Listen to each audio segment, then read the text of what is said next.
everybody. It's Kathleen. I am back for personal readings, and I think I'll pull some oracles today also during my readings. And I'm going to do about 5 minutes, 10 minutes of politics because, I can. It's my channel. Then we'll get to the personals, which you guys really want to hear. I've been following some of the campaign news and stuff, and I absolutely love the vibration, the energy that's up with the Democratic Party backing Kamala, and the amount of fear that Trump has on actually going face to face in a debate. She will clean the rug with the man if they go face to face in a debate, and he knows it, and that's what he's afraid of. He's nothing but a clown show, a bunch of lies and rhetorics. He won't be able to stay on a truthful topic, and she'll call him on the rug for it because the woman has a million facts in her head. She's a prosecutor. She knows her stuff. You can barely hear me. It's partly my voice. I have had a chest cold, and part of my multiple sclerosis, it affects my vocal cords. I've had damage to my vocal cords. I was strangled a couple times in my youth, and it's caused some damage to my vocal cords. So when I get a cold or anything, and I've been coughing a lot, I was trying to get walking pneumonia, so I was very congested and coughing up a lot of yuck. But it stresses my vocal cords, so it doesn't allow my voice to project. And I was talking to my daughter today, who also was complaining she has a problem hearing me. Yes, Denise, we'll get to the personal readings in a minute. But I'm waiting for the room to fill up as we go, and I'm starting my list as we go. But that is part of the reason why I have vocal problems. And then on top of that all, I'm so sorry for yesterday. The audio was just a disaster on my computer system. I was talking to my daughter about it this morning, and she reminded me of the mic I told her to buy. I don't have a mic. And it was one that was a mic that my good friend Sharon from Rhubarb. Sharon and I are really, really close friends, and she had ordered it, and I recommended my daughter order it. My son-in-law was in college. He was taking audio classes and doing Zoom classes, and I was having problems with his mic on his computer. And so she bought it, and it's a fantastic mic. And she goes, "Mom, I'll send you the link. I still have it in my Amazon." So she sent me the link. I'm a couple dollars short in my PayPal account to pay for it, which is where I buy all my equipment from. I actually reinvest in donations I get back into my programming, into running the show and paying for my StreamYard, my Zoom accounts, buying cards, things like that, to try to help keep my out-of-pocket costs down because I'm retired and I'm on a very, very fixed income right now. And so, just to let you guys know. So I've got it in my box. I'm like $3 short. I moved money from my account, but it'll take a day or so for my money to hit my PayPal. But I'm going to order that mic. It is a really good mic. It's got the sound filters and everything, so it won't pick up the wind. And I don't talk with a lot of breath, so that's not an issue. But it's got all the extra gadgets for. It's a gaming and podcast mic, so it's made for broadcasting. So that should fix some of the audio issues. And of course, anytime I have stressed vocal cords, I don't, as my mom used to say, I overproject. I have a very boisterous voice normally. But as I've gotten older with damage to my throat and my multiple sclerosis, my volume, my vocal cords don't allow me to project like I used to. So I'll try to project my voice. Let me know if you can't hear me, if you're having problems hearing me, and I'll try to force my voice louder. Can't guarantee it because it will stress it, and my voice will automatically soften. Um, and I grew up with my mom always telling me, Kathy, use your indoor voice. Don't talk over everybody. So it's sort of weird to lose the vocalization um, as I get younger and younger in my youth. Yeah, I just turned 60 this year, so Kamala Harris and I, 1964 babies. I get the whole platform. We're not going back. Those of you, I don't know if anybody's outside of the U.S., but part of our U.S. history was in the 60s was our civil rights movement. My parents, actually in 1962, moved to Washington, D.C., where I was born in our state capital. This was during the civil rights movement, and my parents are graduated from high school in 60 and 62, and so they're of the flower children generation of the civil rights movement. They grew up in California, in San Diego, so it's a multicultural environment. As everybody knows, California is extremely liberal when it comes to cultural issues. We're known for that um, acceptance of that. We don't understand the racism like the rest of the world does in different areas because we have been out of it for so many years. So we get people like Kamala Harris from the Bay Area. These were all big movement areas back in the 60s and into the 70s. Well, we're the children of that generation, Kamala Harris and I. So we grew up where integration in schools started happening. We grew up and we integrated quickly. I mean, I went to a biracial school. I never remembered any. We didn't bus in. I lived in a neighborhood that was multiracial. So I grew up in that atmosphere where we were all inclusive. I didn't know anything about racism, and I wasn't raised with those values in the household. So it always, the amount of racism in the United States really sort of blows my mind because most of my friends aren't white. Um, it's just that the way it is. So it does blow my mind a bit. And when I go eastwardly or down south and I come across that, it really, I have a hard time believing people still have those kind of ridiculous beliefs because I grew up in the generation where it wasn't happening anymore in a part of the world that it had stopped. And so I get that we're not going back part. We're also the children. I was the first child on my block that had divorced parents. And, I worked in child support services, and I was an auditor. So I have looked at case history in child support from doing audits from the 60s all the way to present before I retired. I retired 10 years ago. So to the early 2000s, to the 2000 teens. And I have watched the evolution of family cycles and family divorce and marriages and how children came into the world. In my generation, our parents got married, they got pregnant, they had children, they married their high school sweethearts. I was the first generation. I was 6 going on 7 when my parents divorced. I was the only child of a divorced parent in my class for 10 years. The rest of them's parents started divorcing when they were 10, 11, 12, early teens. But so I was the first of the latchkey kids.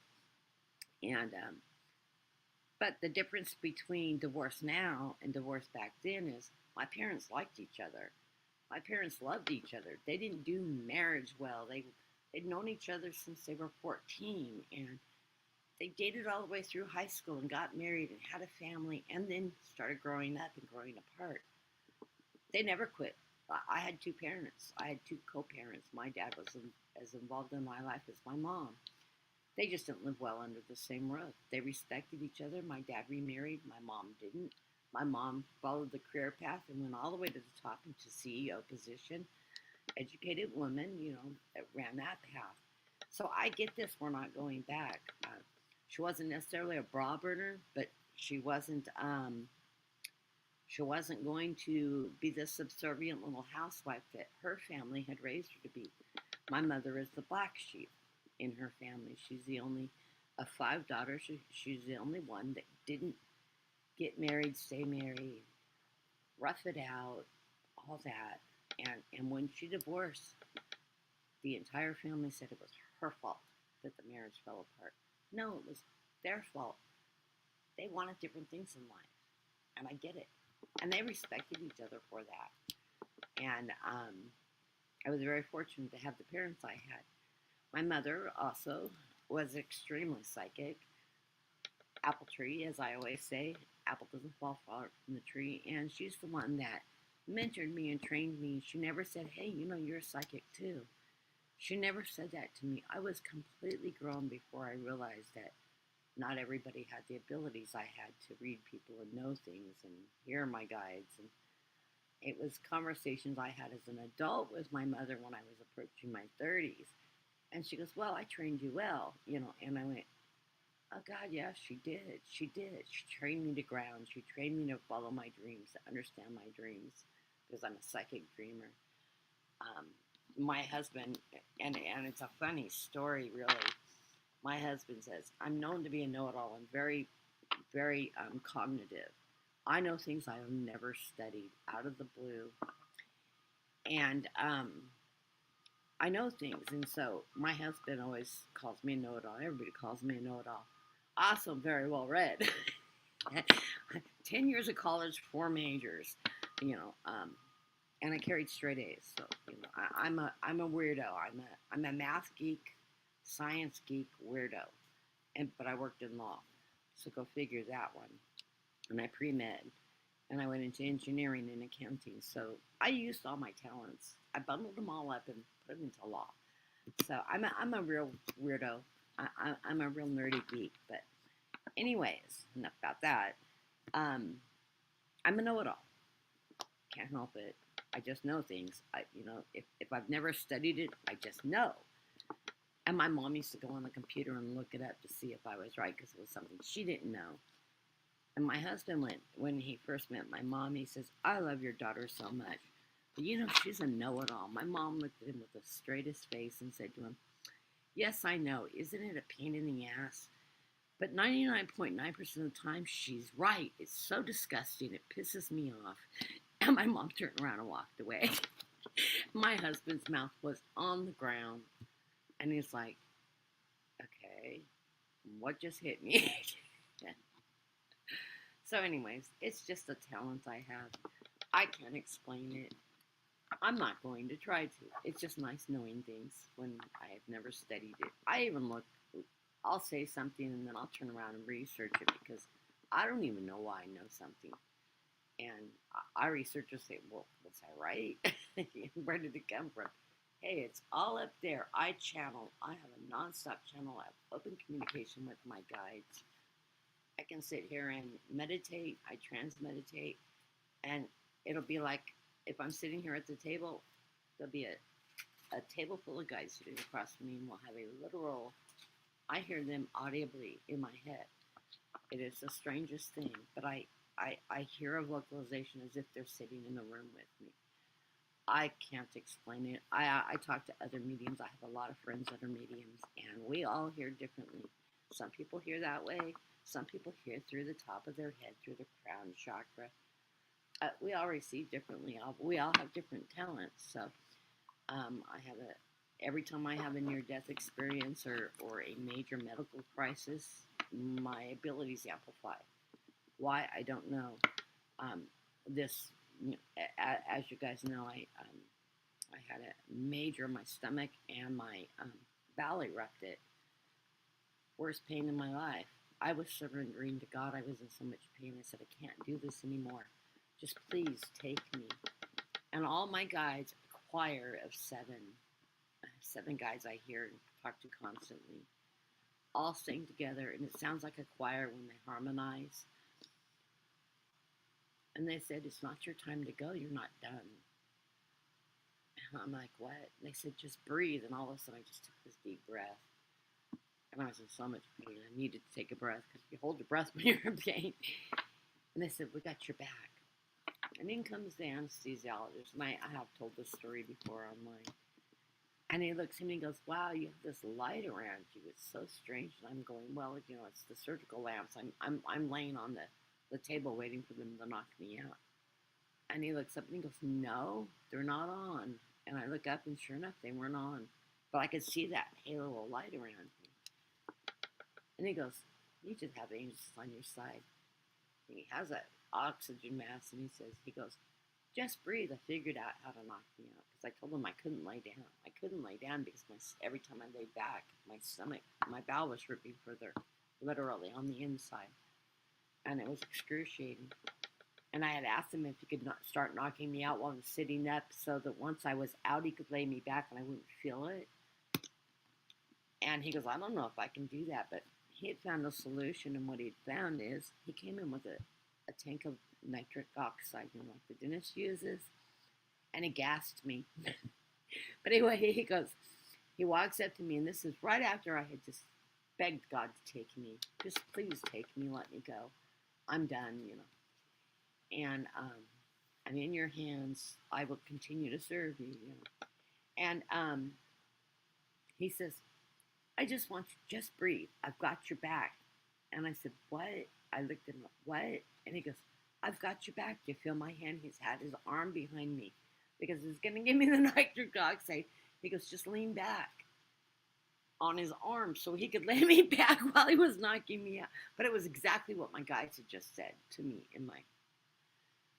I'm like, okay. It was so weird and so moving. It's just so spiritually moving. I mean, I knew I was in God's hands. I knew I had all these angels around me.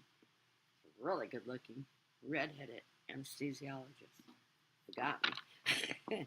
But that was, that's my story anyways. I'm sticking to it. And the one thing I got for Christmas, I spent the entire Christmas from the 18th through the 26th in the hospital.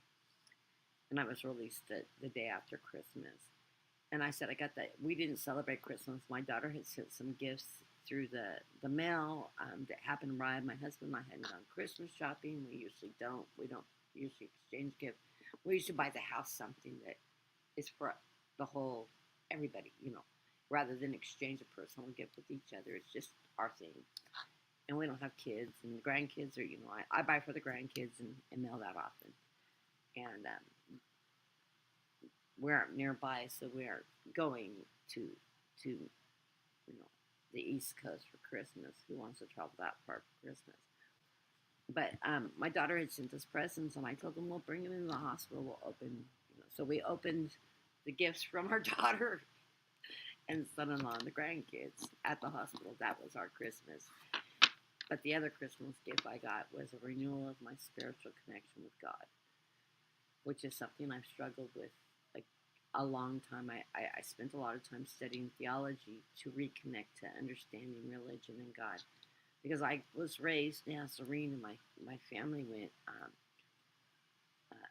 when they relocated from California to Oregon, they went from the Nazarene church because my aunt and my grandmother didn't like to minister at that church to Baptist, and then from Baptist they moved to the Pentecostal church, which is an evangelical religious belief, which I did not mesh with, and questioned everything that they were teaching, to the point the minister didn't want me at church. It was easier just not to deal with my questioning, constant questioning.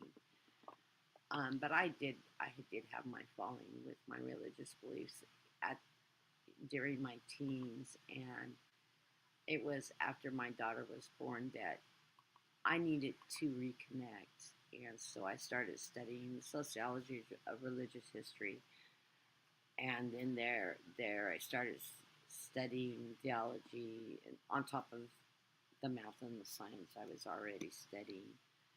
Joined a peer group at the college that was multi-religions, and what we did was met once a week, great group of people.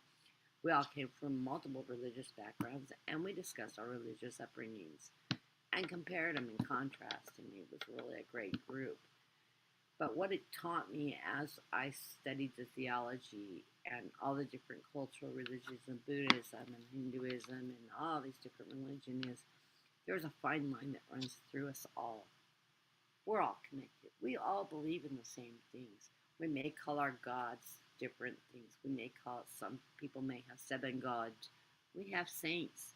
If you start comparing and contrasting what we call Saint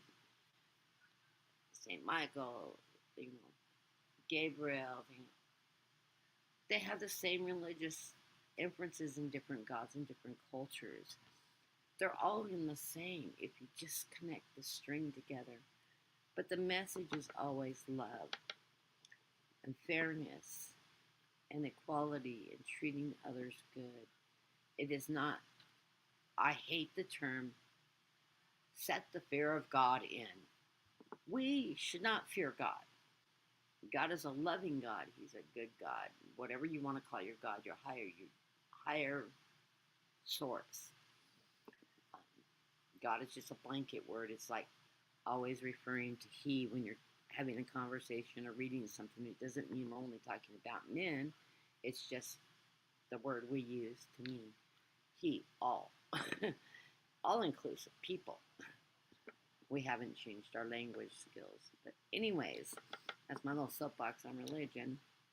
And I'm very open. I'm very respectful of people's belief systems. Believe what's right for you. Because only you and your guides and your connection with the higher source and the deity is right for you. I'm not here to teach people religion. I'm not a minister. I don't want that job. That's not my messaging. My messaging is to connect you with my guides and my guides to connect with your guides to bring forward messages of hope, of love, of where life's going, the positive things. And if I do see something negative in your cards, help you work through the obstacles that are in your way so that you can move forward. I will never tell you, oh my God, pull up your bootstraps. I've already warned you. Never going to hear it from me. I'm going to say, hey, you've got an obstacle. Be aware of your surroundings. Be aware of the people around you. Be aware of the avarice. Somebody negative coming in, I get pull a devil card for you. And you guys have been watching me for a while. You'll see this. And it is a constant. I like to keep my readings on the upbeat side. If I see death in your readings, I will not tell you. If I need to reach out to you about it, I'll tell you, hey, you need to contact me. Let's connect.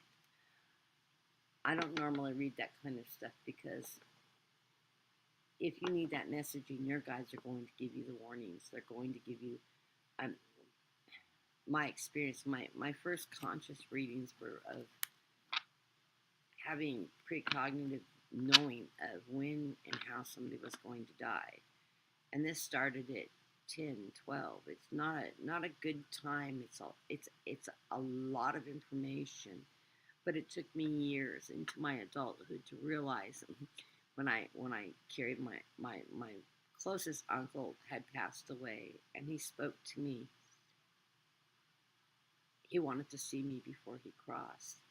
And I was called into his room and he talked to me for an hour and a half about my relationship with God and that the church wasn't the temple, God was within us. This is what he was telling me. It sort of reminds me of the beginning, the language in the Gospels, in the Dead Sea Scrolls, the beginning of the Dead Sea Scroll. What's the message he told me? I was 12, and I had dreamt the night before that I didn't want to go to the hospital to see him because I knew 30 minutes after I left his room he would die. And if I just didn't go to the hospital, he wouldn't die. He would live forever. He would dodge that bullet because I'm 12. Well, my mom and I was having a rough time in my 20s, and my mom goes, well, you've had a good life. And I said, no, I didn't.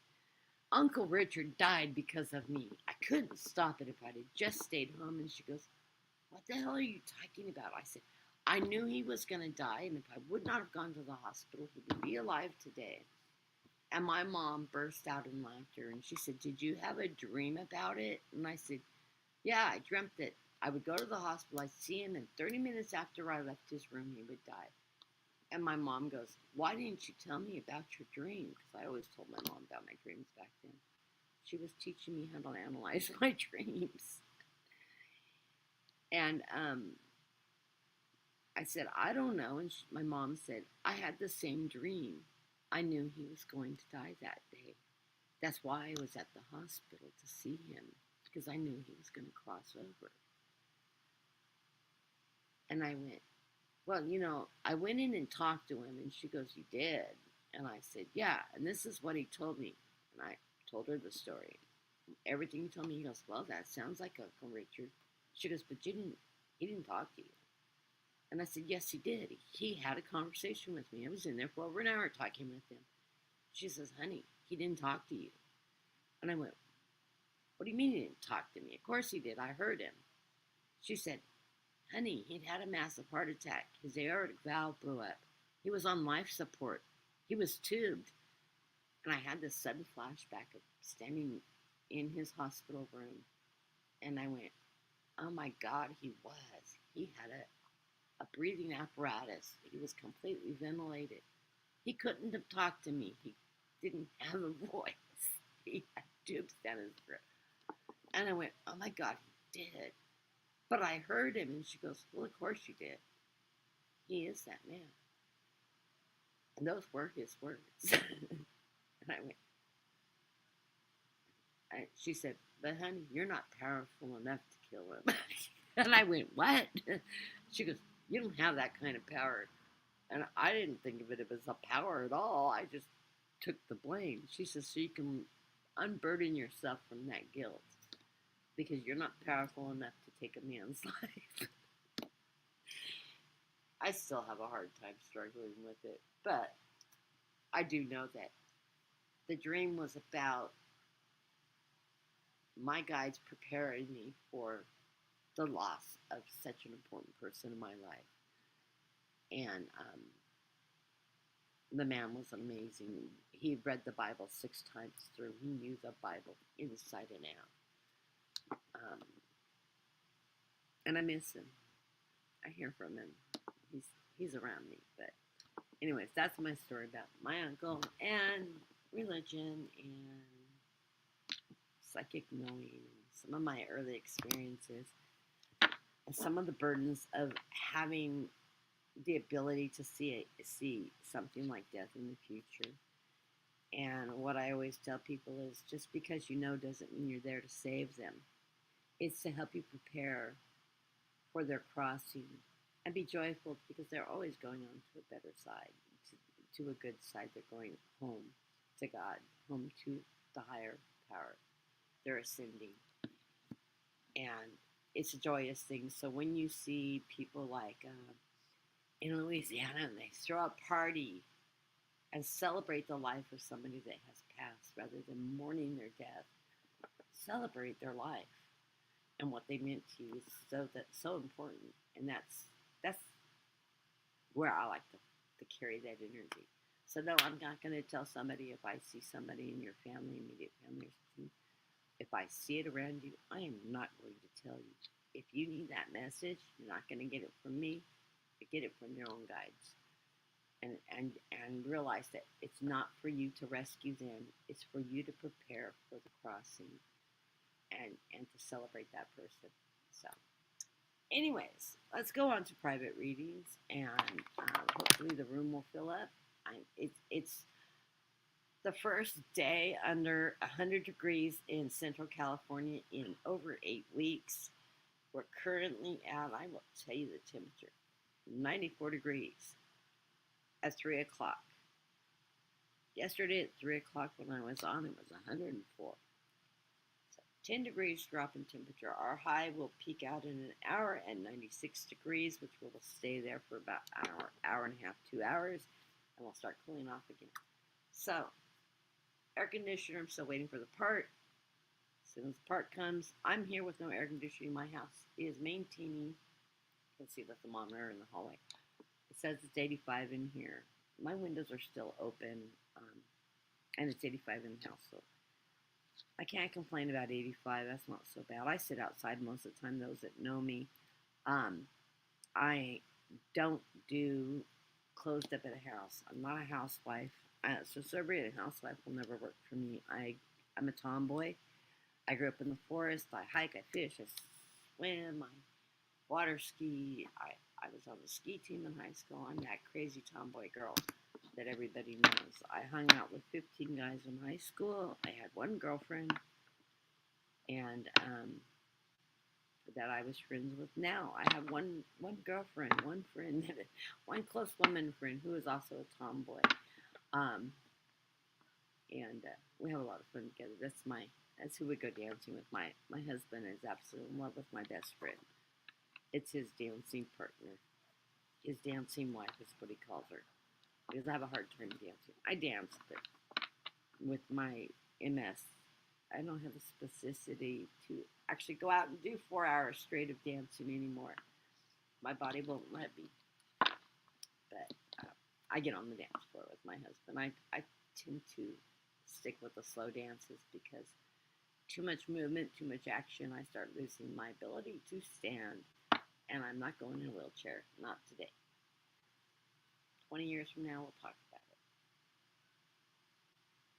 I think 80 is a good age to go into a wheelchair, but not 60. I have too much living to do still. So hopefully more and more people will come in. They trickle in sort of halfway in the program, but I have Tammy on the line. I have Denise on the line. Tammy was in the room first, so I'll grab Tammy's question first.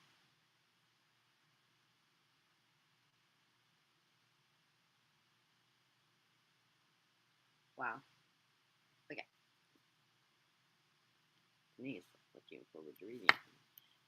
Let me shuffle because I usually shuffle all my cards before I go on, but I didn't get a lot of my cards shuffled.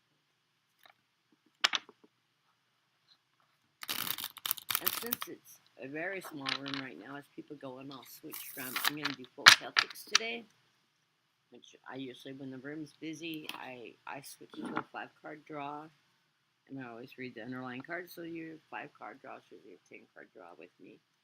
Because I always read the bottom of my deck because my reading style is the first 5 cards are telling me what's going on in the now and what lies underneath. The underlying card when I read is, and where are you going from there? It's the rest of the story. So that's why you'll see me pull anywhere from 1 to 5 or 6 more cards off the bottom of the deck. I want to see where it's going until my guys say, nope, that's it. Read to there. They'll tell me to stop. It's a weird thing. Yes, I constantly channel when I read. So switching back and forth, people who watch me will know, switching back and forth, I have to pull out of my reading completely before I can read the language on the screen in the chat. Then I'll have to sit here and I'm dyslexic, mind you, severely dyslexic. So I'm a slow reader. I read a lot and I can skim, but to pick up all the details, I've got to go through it fast enough that I can understand what I'm reading and not mix everything up. And I have a strange, I don't turn letters backwards. I take sentences and restructure them. It's a weird form of dyslexia. It's one that only girls have. But when I look at the screen, when I'm in a channel and I'm connected to spirit, the written language looks like hieroglyphs to me. I cannot convert the letters into a sensical language in my brain. It just won't happen until I'm completely back here. And I'll look at it and I'll stare at it and I'm like, I don't understand what's going on. I can't read it. So, hello, is it Riskia? Riskia? Welcome to the room. That's a new name. And I'm adding you to the list. I do not charge for readings, but if you do want to donate, I do accept donations to my PayPal. It's pinned on the top. as I always tell everybody, please don't send me donations. If you can't afford to donate, don't donate. But if you can, I really do appreciate it. I'm still paying off about a $9,000 hospital expenses and medical bills right now. Every dime helps. I'm on a very fixed income. I am retired and I am on Social Security. And I am the only household income in the house right now because my husband's Social Security got all messed up. And hopefully we'll get that straightened out soon. You don't want to have to deal with Social Security Administration. Please watch all your P's and Q's when you apply, because if they mess it up, they'll come after you for it. And they'll take 3 years to find their mistake. And their mistake is your problem, not their problem. They did a miscalculation on his benefit amount, and now he has to repay it. And it's not well, let's make a deal, we'll make a payment arrangement. No, they just cut you off until it's taken care of. So he doesn't have income until December. And then that overpayment that they gave him will be repaid. We get to pay taxes on it, and then they do a negative tax thing. I'm not quite, and I studied accounting and tax law. I don't get it, and I can't find the rules on it, so I'm still researching how that works. I haven't filed this year's taxes yet because of it, because I need to do some more research before I do that. And yes, I got an A+ in accounting tax law. I loved watching the trials with Trump when supposedly John Jr. studied accounting, and he's cracking jokes about tax law, and I'm like, oh my God, he must be an effing idiot. Well, clearly he was, because clearly he didn't attend class. He was probably drunk the whole time because he was one of those party frat boy types. Wasn't there for an education. He was there silver spooning it. And I went to college with a few of those, but they were a waste of time in class. Please don't show up. Go party someplace. Stay out of the classroom. Tammy, let's get out of my silly life story. I loved college, by the way. My mom asked me if I was going to ever actually get a job and go to work. Because I was a professional college. She goes, professional college student isn't on the list of employment. I guess I should have got my. I have 2 classes, and then I'll have 4 degrees. Isn't that funny? And I don't have a degree 1, so I didn't even bother applying for my AAs. I went on, and so I would have an expired bachelor's of science, because all my science courses have expired, so I'd have to retake a bunch of them to get my BS. But I have 2 BSs, a math degree, and an accounting degree, so I'm a weirdo. Just that, that during that rounded education, every time I took a subject that interests me, I changed majors. And God, when I started taking the math sciences, I was in trouble. I loved chemistry and biology and zoology and botany and genetics. And I studied 2 years of genetics. And that's what I was wanting to go into, was genetic research. That was my mojo. And this was pre-CSI, because had the CSI show been on, and everybody that I went to school with laughs when I say it now because they all know me, I would have gone into forensics, because I don't get the ick.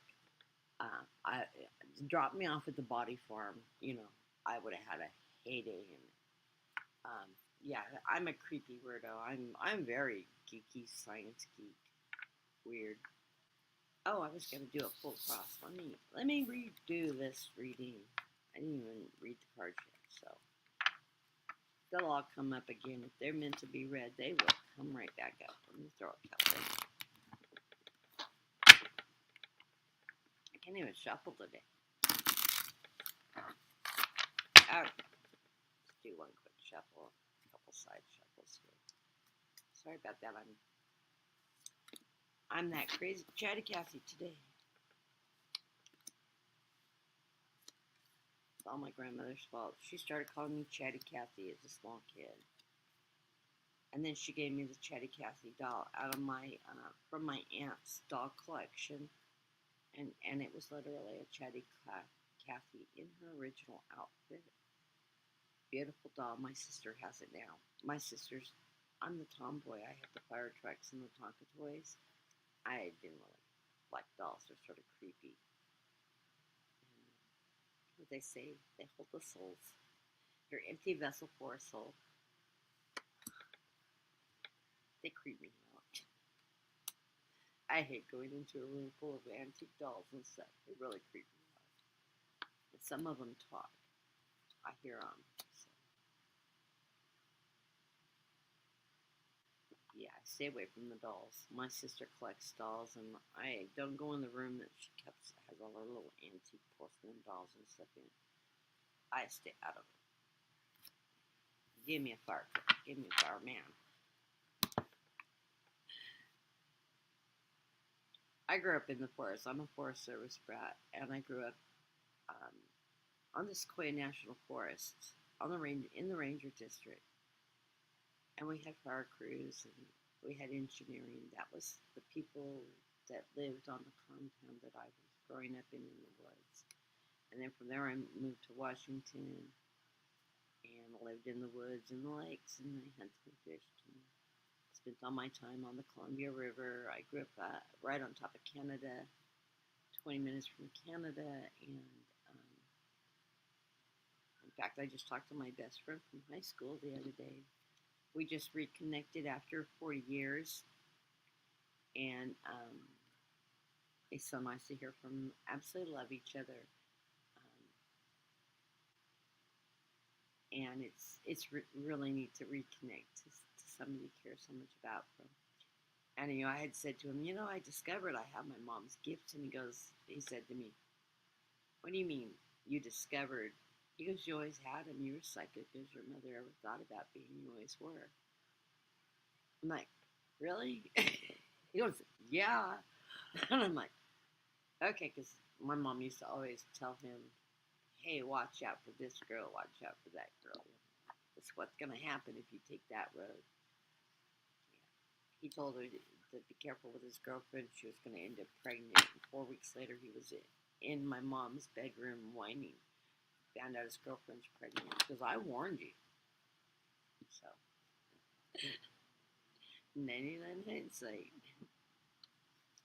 Anyways, center of the reading, Tammy, is a Six of Pentacles. I believe I got this card last time I read for you.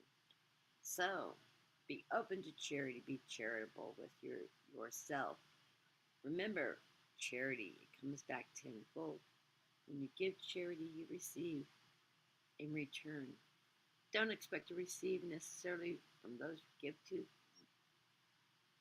God and Spirit has a way of taking care of us. Trust me on this one.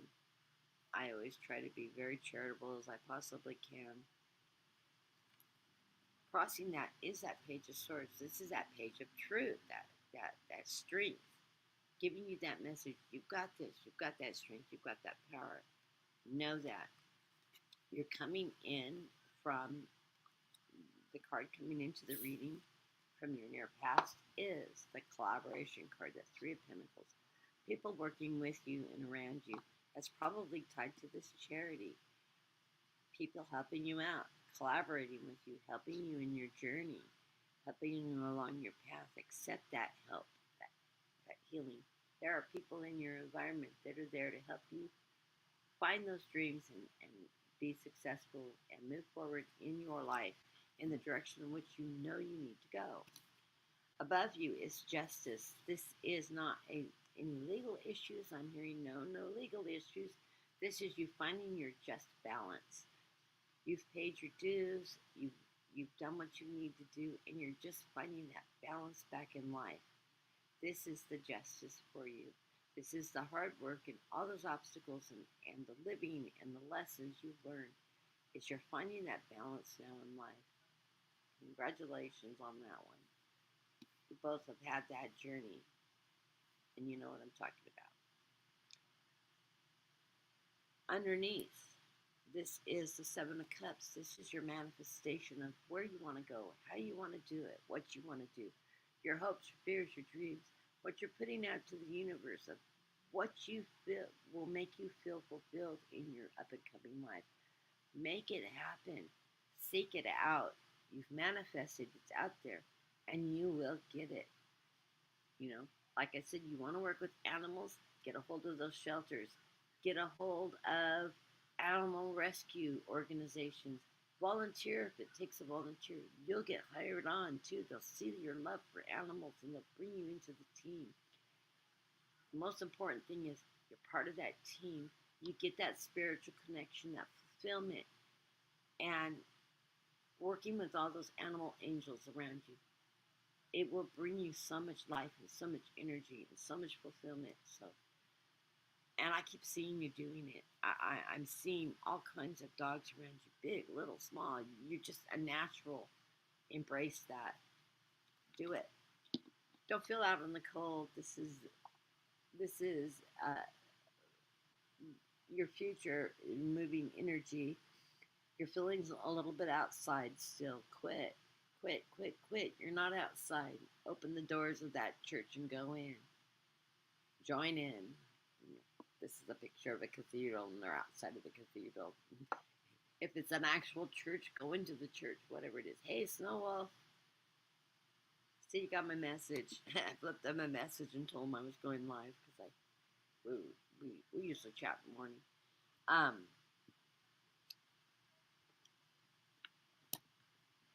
How you see yourself. You're the Empress. Hello. See yourself in that position. Use your intuition. Follow your dreams. Set your goals. You've got this strength. You've got this faith in yourself now. You've got control of your life. And you can go in any direction you want. Trust in your instincts. Trust in yourself. You are the Empress. The influence, the environment around you is that Knight of Wands. This is you taking charge, that fire energy, moving headstrong forward in the direction you want to go. You know, you getting the message, Tammy? Your hopes and fears. The Ace of Wands. Well, this is a yes card. Yes, don't fear it. Move with it. Take that fire energy. Go with it. You got that fire. I mean, the last 3 cards in this reading are fire for you. That's that strength, that power, that knowledge, that creativity, the ability to create your own future. You've got this. Take charge. You know, you're that Empress followed by the Knight. Trust in your hopes, your dreams, your fears. Run with it. Move forward with it. And the final card of this thing, and I love it, is you're waiting for your ships to come in with the 3 of Wands. More fire energy. And guess what? It's coming. Seek it out. Find it. You've got it. It's there for you. The underlying cards of the reading, of course, we love the underlying cards. The full card, you're on that new journey. Take that leap of faith. Trust in your faith. You are on path. It will bring you the 7 of Pentacles. What you reap, you will sow. And you will find your own financial stability. The 2 of Swords, that's you. Having options, opportunities. It's not hiding under the moon. It's the opportunities that are knocking on your door. Follow your heart's dream. Know your desires and follow those dreams. Because what it's going to bring in your life is total balance. And that's what you've been seeking, is that balance in life. And you know what? Above your head in the reading, we get the Justice card. Also the balance of justice. Those hard lessons, that hard work, all the work on this journey you've gone on to. And the final card in your underlying reading is balance. So there you go. And I believe that's very consistent. I don't remember the reading from yesterday. I'd actually have to go back and look at it. I've been avoiding looking at that video because I know the audio was really bad. But we're working on that one. And think I got a very similar reading though. You'll have to let me know. But I think there's a theme going on in this reading that keep on getting the same type of messaging. You need to move forward. You know what you want. Grab that brass ring. I was thinking my daughter when she was little, she used to ride the merry-go-round in Spokane, Washington. She went back to see her dad one time, and my mom took her to. Um, they have this beautiful, gorgeous. I don't know those of you who have been to Spokane. There's a gorgeous merry-go-round in the park, and I used to live north of Spokane, but Spokane was our hub where we shopped, and so we always rode the Ferris wheel. And on the merry-go-round, in the beautiful antique merry-go-round, they still run it. In fact, she brought me a carousel sweatshirt. I still have it. She was like 7 when she went back there, mind you. I still have it, and I still wear it. It's held up like an iron, and it has the picture of the carousel on the front of it. My daughter was 7 though, and my mom's took her there to ride the merry-go-round and to roller skate in the park. My daughter always used to skate, and they have all these sidewalks. And we used to skate in the park there when I was a teenager. And anyways, she's riding the Ferris wheel, and my daughter's sitting on the outside. My mom told her sit on the horses on the outside, and when it comes around, see that loop on the pole. And she goes, yeah. She goes, grab a ring. And they've got this thing set up with these rings in them. And if you get the brass ring, you get a free ride. But she's 7, mind you. It's not easy. I mean, it's not easy for a teenager. I had a hard time grabbing those damn rings. And it was hit and miss. And my daughter hit that ring like 12 times in a row. They actually told her she couldn't have any more free rides because she just kept on riding it. And she had perfect timing, and I don't know how a 7-year-old could pull one of those damn rings because they're not easy to grab onto. And she's, holding on the pole and reaching. She's barely long enough to even grab the ring with her finger, because you hook it with your finger and pull it out. And they don't just come falling out. It's quite a bit of force. But she kept on winning that gold ring, so. That story has been running in my head, and I keep on repeating it every time I talk to people. I think I even said it on Brenda's about Helena. She's living that life, and she's on that merry-go-round, and she's grabbing every time she turns around, she's getting the brass ring. Despite her feeling like she's constantly struggling, everything seems to fall in place, and yeah. So that's life. That's how it goes. I know dogs are your first life.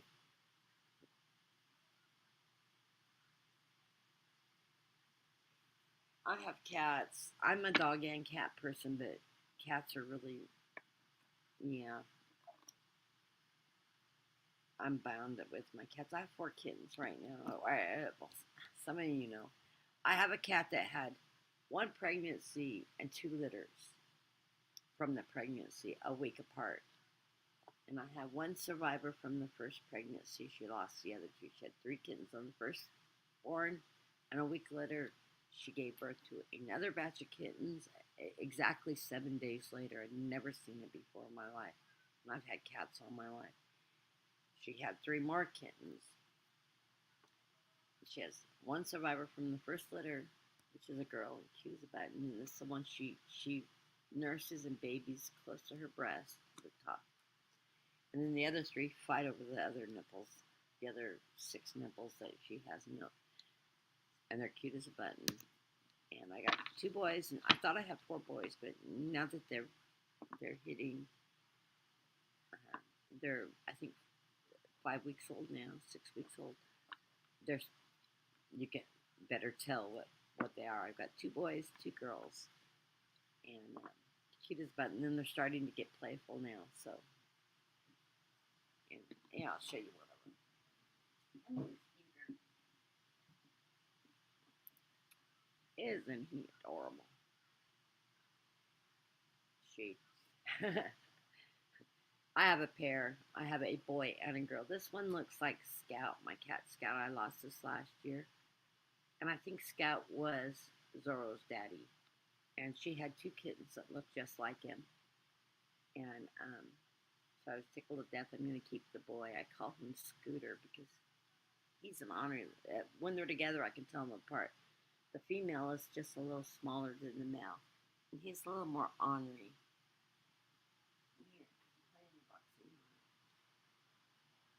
He's laying under the table. And it's funny.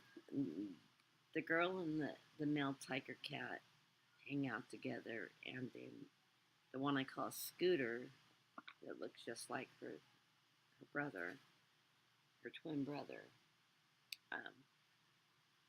and the firstborn from the first litter hang out together.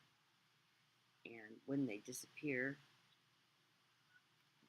we'll have two in one room and two on the other side of the house, and Mama Cat will be hunting for the two missing kittens. It's really cute. Hey, Ziggy. I'm in a really chatty Kathy mood. Adding you to the list. So I'll add you to the list. Okay, Denise. Denise. I do want to read you, and I want to go back and read your interesting messaging here really quick. Oh, thank you for the donation.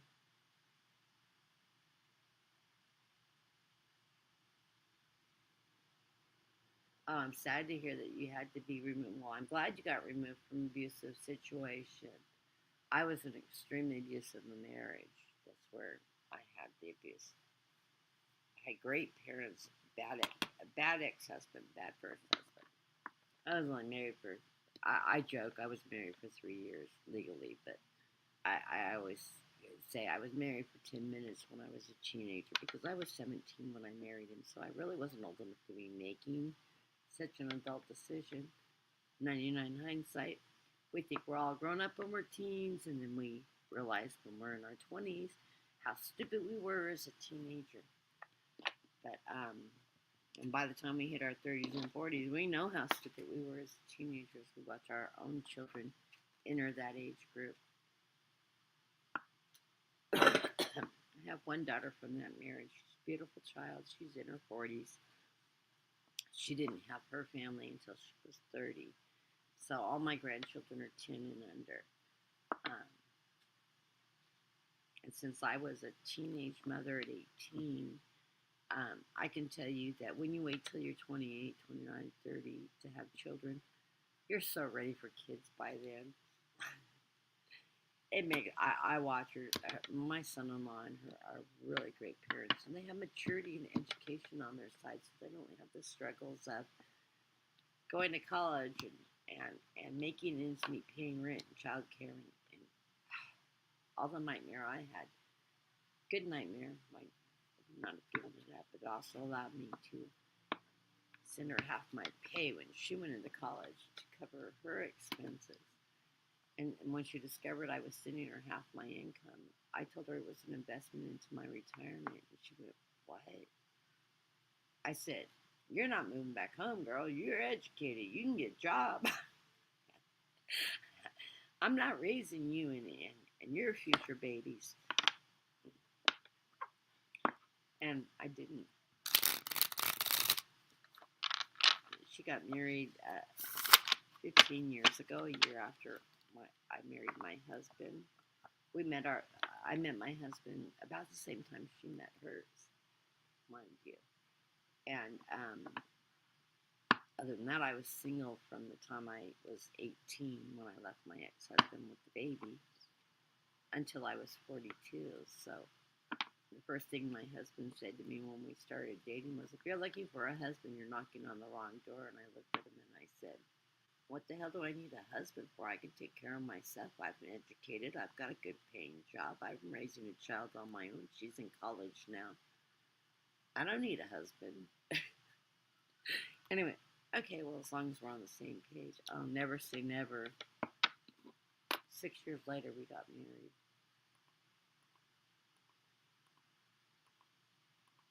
And neither of us were looking for spouses. That's probably why it works.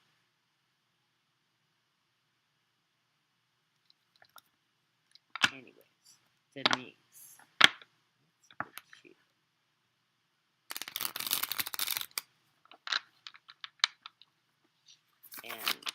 you that are my age, 60, the baby boomers generation, the offspring of the first baby boomers,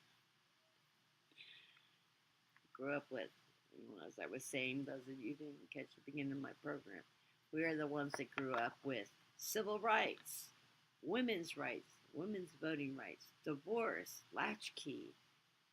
We're not going back to the subservient housewife era of our grandmothers. Our mothers were working moms. They were educated moms. They were flowered children. They believed in free love and marriage, and we had it all. So yeah, we're up there with Kama. We're not going back. We're certainly not going to be subservient housewives. Argument my husband and I have all the time. Because people have heard me tell him, you can make your own goddamn sandwich. You know where the kitchen is. I don't need to make it for you. I mean, he was 52 and I'm his first wife. If he made it to 52 without starving to death, I think he can make his own sandwich if he's hungry. He managed to take care of himself all those years before he met me.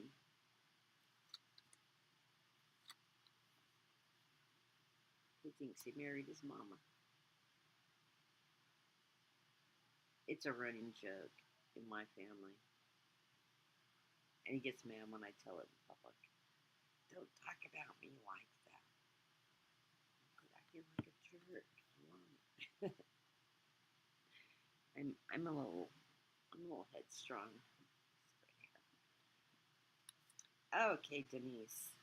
I got great cards for you. Right in the center of the reading, the Nine of Pentacles. This is prosperity, financial stability, financial security. So, if you're not feeling it yet, you should be soon because it is in your energy. And it is crossed by the Ace of Pentacles, also a money card. It's also money, good health. Pentacles are also a sign of good health, especially that ace. That ace is prosperity, money coming towards you, and that's probably my part from Amazon. Because my doorbell just, somebody hit the motion sensor on my doorbell. It's my air conditioner part. Anyways, good health, prosperity, great card. That's a yes card, a positive energy card. Things are going your way. What you're coming into this reading from, because I don't know why I don't read this card first, but I always read the center of my reading first. Coming from the near future. You're coming from the period of contemplation. This card is usually, if you're looking at a traditional white or right deck, you'd be looking at a soldier laying on top of his coffin, having come home from battle and survived it, and he's contemplating his journey, his success, his survival. This is where you're coming from. You're coming from that energy where you have looked at your past. You was making those assessments so that you can move forward, and this is a great place to be because if we don't look at our past, we can't move positively forward in our future. Part of this reflection time is all those burdens and things that you carried with you on your shoulders. Deal with it. Is it serving you any purpose anymore? Are those things that you can set back and leave the responsibility back where they originated from, back into the universe and no longer own them? Hard thing to do. It's so well worth it. Believe me, I went through 3.5 years of counseling to learn that lesson. If it is no longer serving you, and it is not a burden you brought upon yourself, even if you did bring it upon yourself, release yourself from that. No longer hold yourself responsible for those burdens of the past because they're not serving you in here today. Look at it, look at your past and say, what lessons did I learn when I went through that? Take the lesson with you that helps you move forward and let go of the garbage, the guilt, the burdens, the beating yourself up that no longer exists, is not serving you. That is what you're letting go into the universe. Give it back to the universe and let it find its way where it originated from. Let the person that set the burden in motion carry that weight. You'll hear people say, you need to forgive. I went through 3.5 years of sexual abuse. as a kid, not from my father, outside of my immediate family. And I carried the burden of that abuse for years. And I said, there is no way in hell. I went through the counseling. I understood. I got it all. I released that energy, realized it wasn't my fault, blah, blah, blah. But I never could forgive. And I turned 50, bought this house. I retired. I was meditating one morning. And it dawned on me, I can forgive. I don't forgive the abuser for what he did, giving him a consent and a get out of jail free card, and having hurt me as a child like that. What I forgave was the fact that I knew he had been abused in his past too.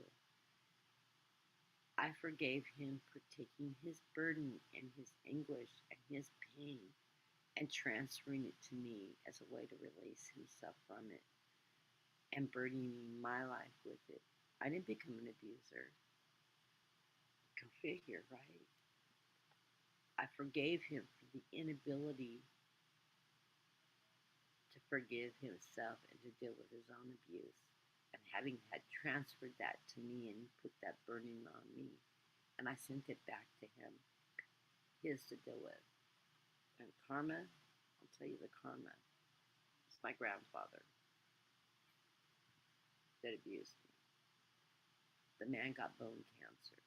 Bone cancer is probably one of the most excruciating kinds of cancer you can get.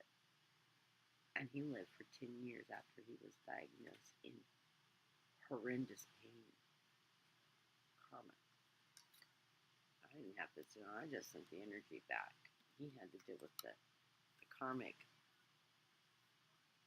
resolution. That is one spirit I have never had contact with since he's passed. Nor will I reach out to it. But anyways, so let your past go. Forgive. Forgive those that can't help yourself, that put those burdens on you. And then let it go and move forward in your life and know that you are in fantastic energy. Because what's lying above your head is strength. This is that power, the parachute, Denise. Grab that strength. You are the lioness. And are you a Leo? Because I don't know, for some reason you have a Leo energy I'm feeling around you, or you have a lot of Leo dominantly in your chart. But you have that strength. You are power. You are strength. Embrace it. It's going to allow you to achieve. Underneath, options are coming. You're holding the world, and you're looking out in that world for the opportunities to come your way. Opportunities are coming. Trust that. And whatever opportunities present them, look, they're coming from the light. You're looking out into the light. See the light in the distance? That means you're working in the light. You're working with your, you've got your guides. They're guiding you. Wands being creativity, knowledge, strength. This is your power. This is that fire energy, that Leo energy. The wands, Leo representative. That's why I'm asking you, are you Leo? You've got Leo around you. Look at I'm in between here. I'm not weird, just special. I like that. I'll remember that. My daughter even thinks I'm crazy, so she must be right. She's a Gemini. Talk about know-it-alls. You know. She's also very gifted too. She's just a denier of her own talents. Anyways, follow your heart. Opportunities are coming. They're not bad options. Any decision you make in the direction you go will be good for you. Just follow your heart. And you'll know inside what opportunities present themselves, what direction you want to go. I get the charity card or that nostalgia card. You want that nostalgia. You want that happy family, that relationship with your brother. I hope he's still, you have a good relationship and he's fighting the good fight in his strength too. That you got placed in good homes with opportunities and ability to growth, because not everybody does when they enter the system. Believe me, my grandparents took foster kids. It's hit and miss, half a dozen to another. My aunt raised 7 foster kids. She took in families. So I've had foster kids all of my life. They're all family. I grew up with them, We were raised together. They're all family. Um, but you want that nostalgia. You want that happiness of a happy childhood, those positive things. Your cups are full. You can manifest this. That nostalgia is there, and you have those opportunities. I don't know if you have children already, but you're giving them what you didn't always feel you had in your own life. That's the system, unfortunately. I'm reading your comment, and I'm sorry to hear that. We have an ugly, horrid world led by men who think they're Trump.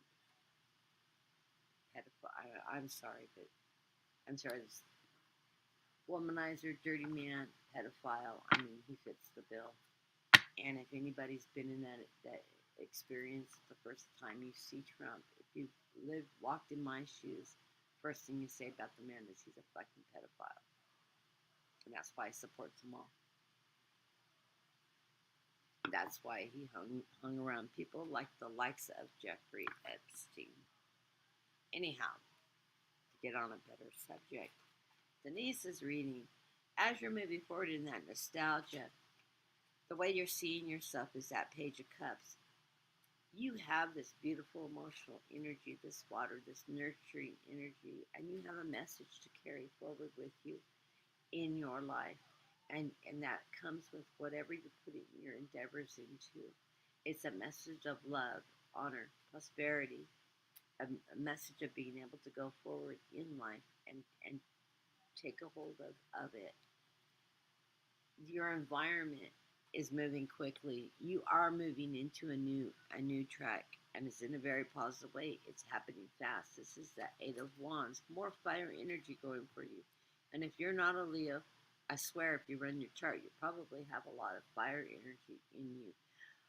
But once again, that's your creativity, that's innovation, that's knowledge, that's intuition. That Leo energy is a very positive energy. Don't allow obstacles to get in your way. I get the Ten of Pentacles. Sometimes you feel like there's people around you that are ready to stab you in the back. No, keep your eyes open. I mean, if you've had a childhood like me, you already watch your environment. You know where every exit is. You know how to read people. You spent your whole life doing that. That is your gut instinct. That is your natural intuition. Listen to your red flags. You'll keep this Ten of Swords, the swords out of your back. Watch your environment, watch people around you, and divert. And you know how to do it. I guarantee you know how to do it. You can control your own destiny that way. And you read people very well. I will guarantee you can read people in your environment. And you can call people out for who they are, even if you don't share it with the public. You know. You know who to avoid. You know who you can trust. Anyways, the final outcome of this reading is the Knight of Pentacles. I love this Knight of Pentacles. The plus side of the Knight of Pentacles is he brings prosperity. He brings good health. He brings good fortune. He's a slow and steady moving knight. This is the slowest knight in the deck of the Rider White of the tarot. But he is slow, steady, and sure-footed. And he's the one that finances the charge. He's the one that has that steady, stable, forward movement in the deck. And this is the direction in which you're moving. The underlying cards of this reading. A little internal infighting. Well, we all do that as part of that growing process. And I'll tell you, it will take you your 40s and your 50s to get through to your 60s and deal with it. It'll never go away completely, but it will never have the burden it had when it originated. So, let what's not serving you go. Send it back in the universe where it belongs. That's what this entry into I dropped the card, that Four of Swords was all about. Was that the energy of contemplation of the battle you have won and survived. This is that if it's not serving you, let it go. Don't let it be a controlling factor in your life. This is Also, fives. I always see this fives as infighting. A lot of times in the original Water White, this will be five guys all with a wand, looking like they're fighting each other, but they're really not. It's a play fight.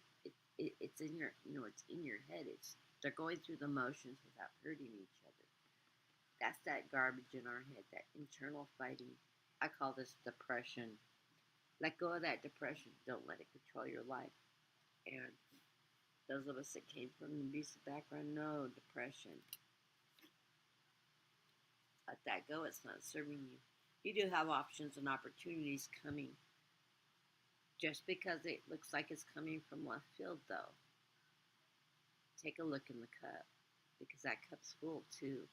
Don't miss opportunities that present themselves. Weigh them first before you discard them. As she's ignoring the one cup floating above her head and she's looking at the three options before her, who knows what's in this cup? If she takes the time to stop and analyze it and look at it, this may be the best opportunity that she's just not taking insight to. So, as opportunities present themselves, don't disregard one that it seems is like too big, too good, you're not ready for it. That may be the best opportunity on the block. It's the one that's going to propel you forward. It's that risk taking, that chance. You're the highest priestess. You have abilities. Of course you do. You can't have your life. One thing I know about psychics, and I know a lot of psychics, is we've all had tough childhoods. We have had obstacles in our life. That's what makes us so good at being able to read people intuitively, to read people's characteristics, body language. We know where all the exit is. We can read people's personalities. We can read lips. We have a. If you're afraid of the dark, I can guarantee you're probably. Um, I can't think of the word. Clairvoyant. You see dead people. You see spirit. You see orbs. You see energy. Those of us that are gifted, I will 99.9% guarantee you that they can tell you a life story of struggles, obstacles, burdens that they went through in their lifetime. I don't know very many silver spooners that had an easy life, that had everything given to them, that have abilities, and even if they did, they don't know how to read them because they didn't have to survive anything. They didn't have to be. It helps that fine tuning of your psychic abilities for some reason, to know your environment and those around you. It's part of surviving. So said, I will add you to my list, and I need to go through and see who else has entered the room. Anyways, under that is the Emperor. This is that spiritual connection, you with the higher deity. Whatever is your source in your belief system, trust in it. They're there for you. And also the Hermit. This is my guide card. This card tells me that your guides are there for you. They're lighting your path. They're helping you lead on your journey. Just listen and look for the signs. They're there. So this is a beautiful reading. This is a very positive reading. You've got control of this. You will have an obstacle in your way. It's a minor obstacle. You're very aware. I can tell you're very aware of your environment. You won't let that obstacle get in your way. You won't let it trip you up. Trust in your intuition. It's there. You have that. You have those abilities. They're natural. You've been. That's what makes you a survivor. That's what gives you this lion strength. That and all this fire energy, that creativity that allows you to be creative and knowledgeable and bright and in control. As much as you feel like life may have been a struggle, you got it. You got control of it. Take that brass ring and run with it. Because you've got that strength and energy. Steady as you go. You've got that Page of Pentacles. Take it a day at a time, a step by step by step. It will present itself to you. You'll know the options as they present themselves, what is right for you, and just go for it. So, trust in that energy. Okay, I'm going to switch. Those were too long full cross readings. They were the first two people in the room. I came in on the notice. I still am making a list. Let me run through my chat really quick to see if who I've missed coming in the room, because as I said before, I channel when I read, and I do have 6 people on my list. I know I got Ziggy, I got Snow Wolf, I just read for here. I got Rusika. I don't know. I am dyslexic and I don't have phonics down, so you can correct me. And if I messed your name up, I am so sorry. And let me just slide through here really quick. Okay, I started with Tammy and Denise. I gotta do it in order.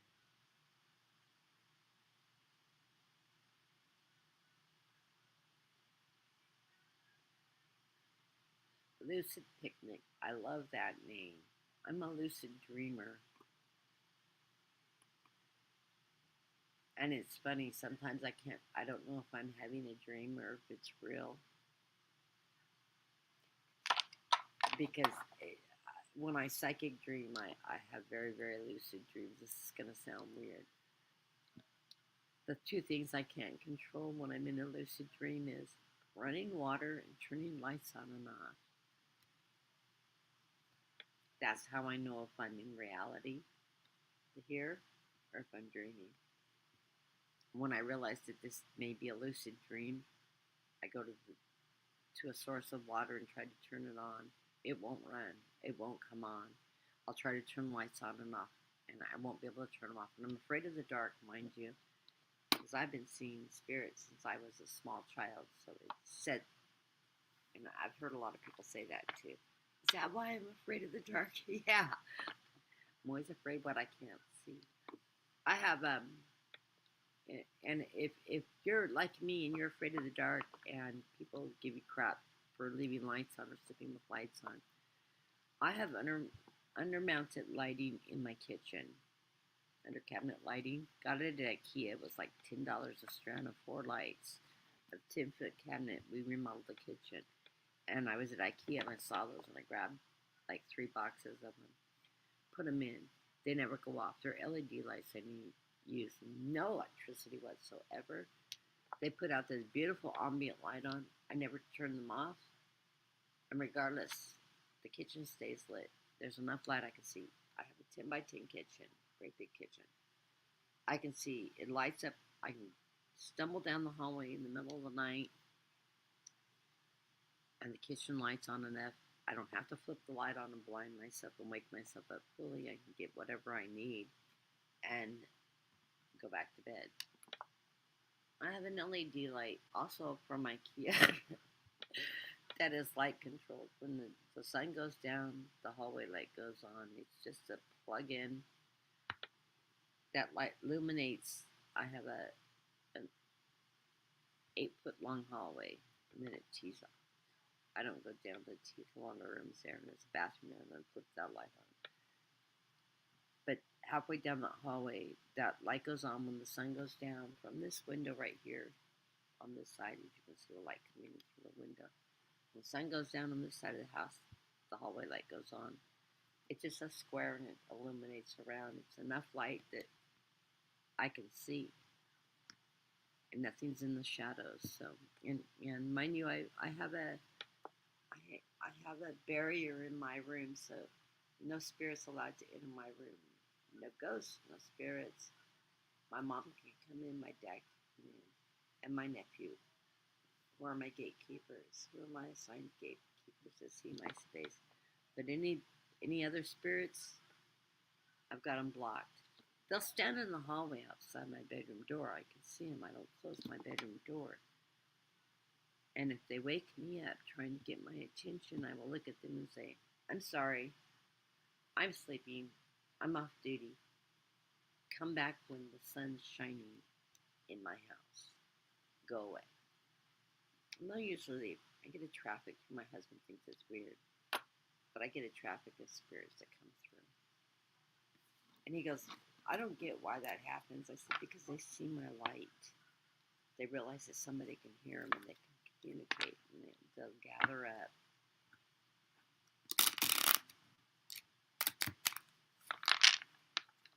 It's very strange.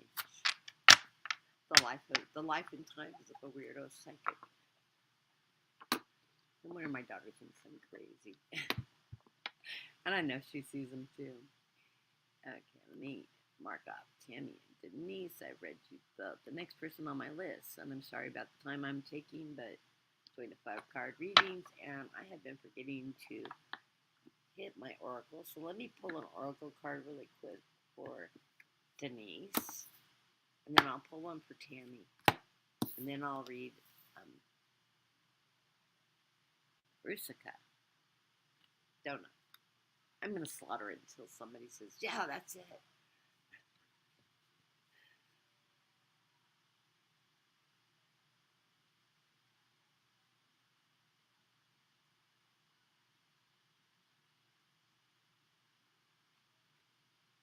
I love about 60 generation kids.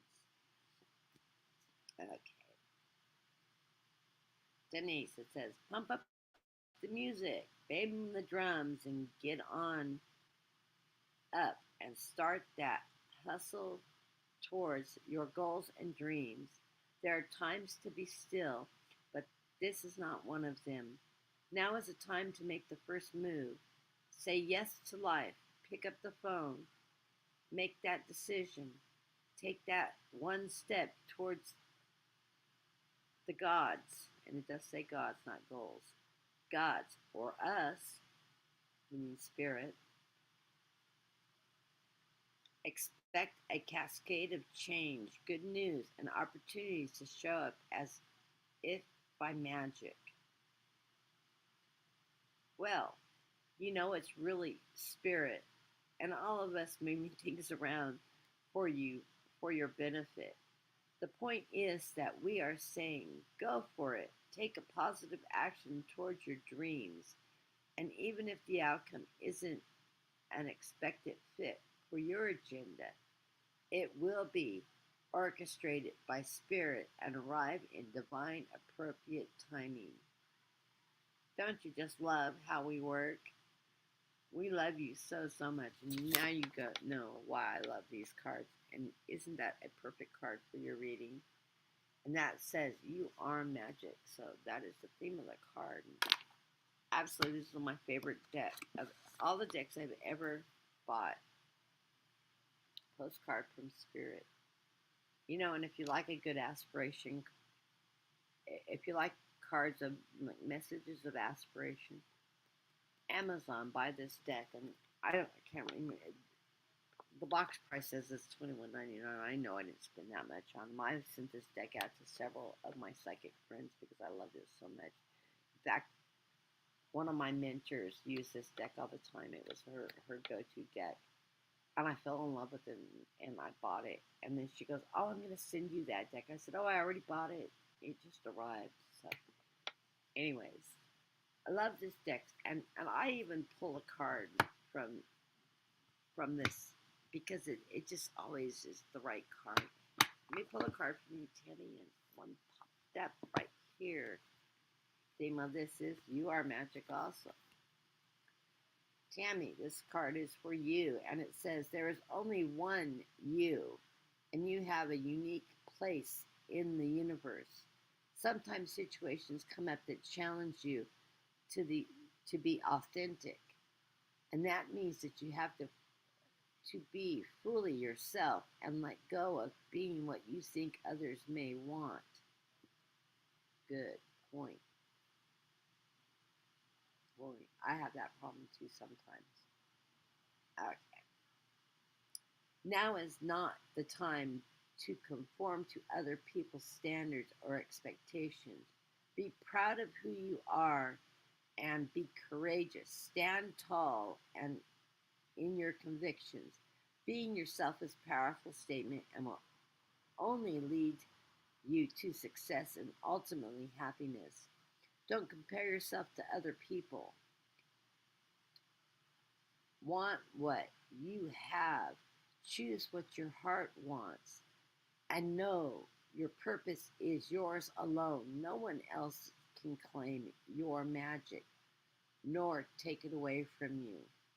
When you place authenticity and originality high on your list of priorities, give them the prompt place in your awareness. Extraordinary things happen. Your life is a beautiful one. That's the extraordinary thing that happens. Your life becomes a beautiful one. Love you always and forever. Perfect card for you, Tammy. I love it. I will pull one for Jessica, but I'm going to throw cards for you first. They light up when I pull them up, so I know which one to pull. Spirit has a way of doing that.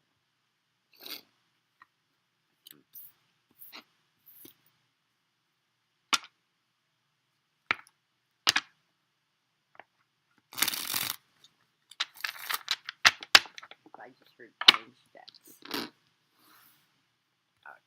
we are going with this deck.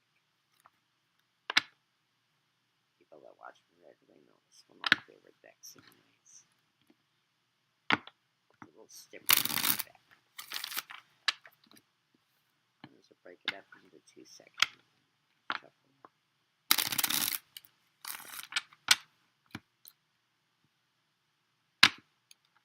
I usually shuffle all my cards before I start doing readings, but for some reason I just didn't manage to get all my deck shuffled today.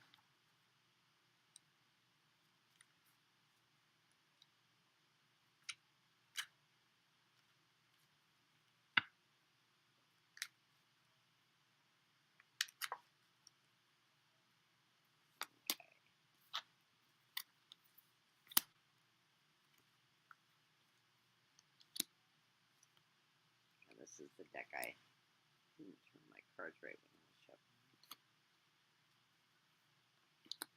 Okay.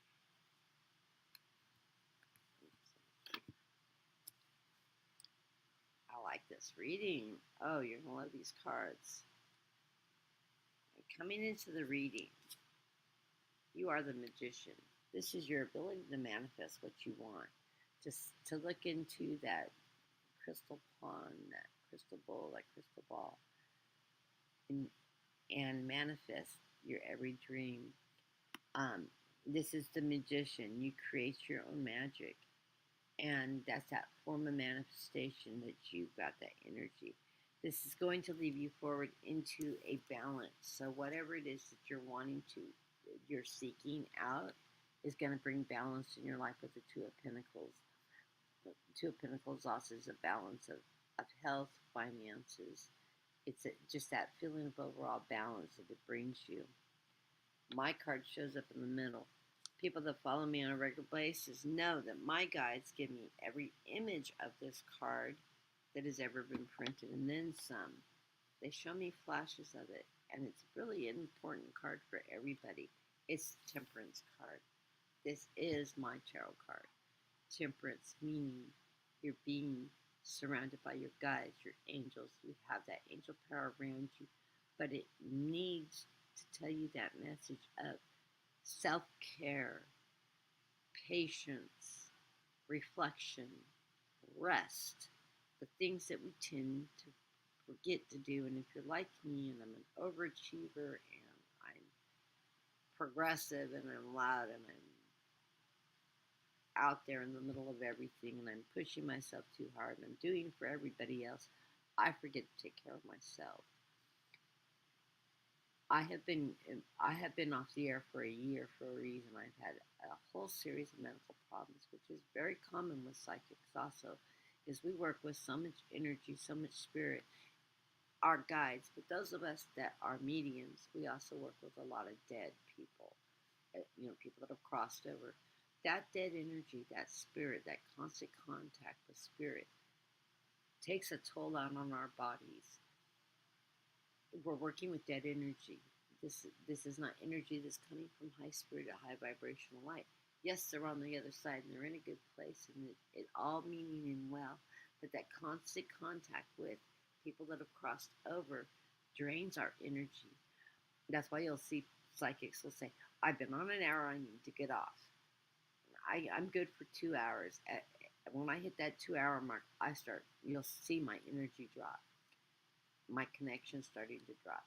That's because of dealing with my guides and spirit, and sometimes your loved ones will come through and we'll throw it in the reading. We may say that they're here or not, but that's that temperance card. So remember, take the time to stop and take care of number one. You cannot take care of everybody in your, and this card always comes up for people that have a tendency to take care of everybody else above themselves. You're a caregiver, you're a caretaker, you're always giving of yourself, and you forget to ask people for help when you need it, or to take the time to get the rest and go to bed at a reasonable time, or to stop and eat. We're workaholics, we're go, go, go, we're never slow down. So take the time to remember, be temperate, take care of yourself, eat good meals, get lots of sleep, drink tons of water, and I live with 32-ounce cup of ice. I'm actually, because of the heat here, I use that liquid ivy. If you have not heard of it, research it. Pack of 30, like $24 on Amazon. I don't drink it as directed. I break it down more because it's electrolytes, and it's like having an IV drip. I get dehydrated easily, and I get overheated easily, and I have multiple sclerosis, which I'm very heat sensitive, and I am a natural redhead. Although this is out of a bottle, those that know me know my hair is now white. I'm a post-COVID white, but I've gone back to this is my natural color. I'm just going to do it out of a bottle now. And I love it. I like better as redhead anyways than white, with white cotton white hair. But look at some of my older videos, you'll see what COVID did to my hair. Anyways, I live with this stuff, and since it's been 100 and 115 here in Central California, I drink a 30% dilution. I take 3 packs and put it in a gallon versus one package in 16 ounces, which is just way too strong for me. So I dilute it down, then I drink it all day, 3 packs a day, and I drink that whole gallon over ice, and I eat ice. So I am very well hydrated, and those of you who do look at some of my older videos, it has made the wrinkles disappear. Because when I get dehydrated, I also get more wrinkles. Aging sucks. It sucks to get old. And I hear the cheerleader squad on the side there. Everybody went, yes, it does. Anyways, Mother Nature's going to trample over our face, regardless of what we do. The next card in your reading is that Nine of Cups. This is that joyous celebration of abundance. Rider White deck will be the greedy, some of us will call it greedy merchant card. It'll be a big Batman with all these trophies or cups around him.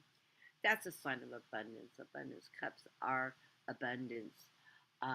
It's a water sign. It's like the cup version of the coins. This is abundance. Abundance can be financial. Abundance could be just a lot of good things happening in life. But abundance is abundance. It's what we achieve. It's what we celebrate. It's the good things, finding, allowing this balance in our life. And this Two of Pentacles, along with this abundance, is showing, yes, you're on a trek of balance. Right now, you're in a life cycle. I get the Eight of Pentacles, and here's that Pentacles. The Nine of Cups, followed by the Eight of Pentacles. Pentacles, money, financial, health. But this card represents a cycle, an ongoing cycle, that cycle of life. The beginning and the end of a cycle. So this card is telling you you're working in your light. You're working in a new cycle. You're starting a new journey, and this is going to be a new cycle that you're going through. This is what you're entering into now. This is the cycle you're starting, and you need to make sure that you take care of yourself in the process. Get lots of sleep, good, steady, stable diet. Don't eat a lot of junk food. Don't be overspending. Just keep a balance. Keep that temperance. Keep your temper. Take care of yourself.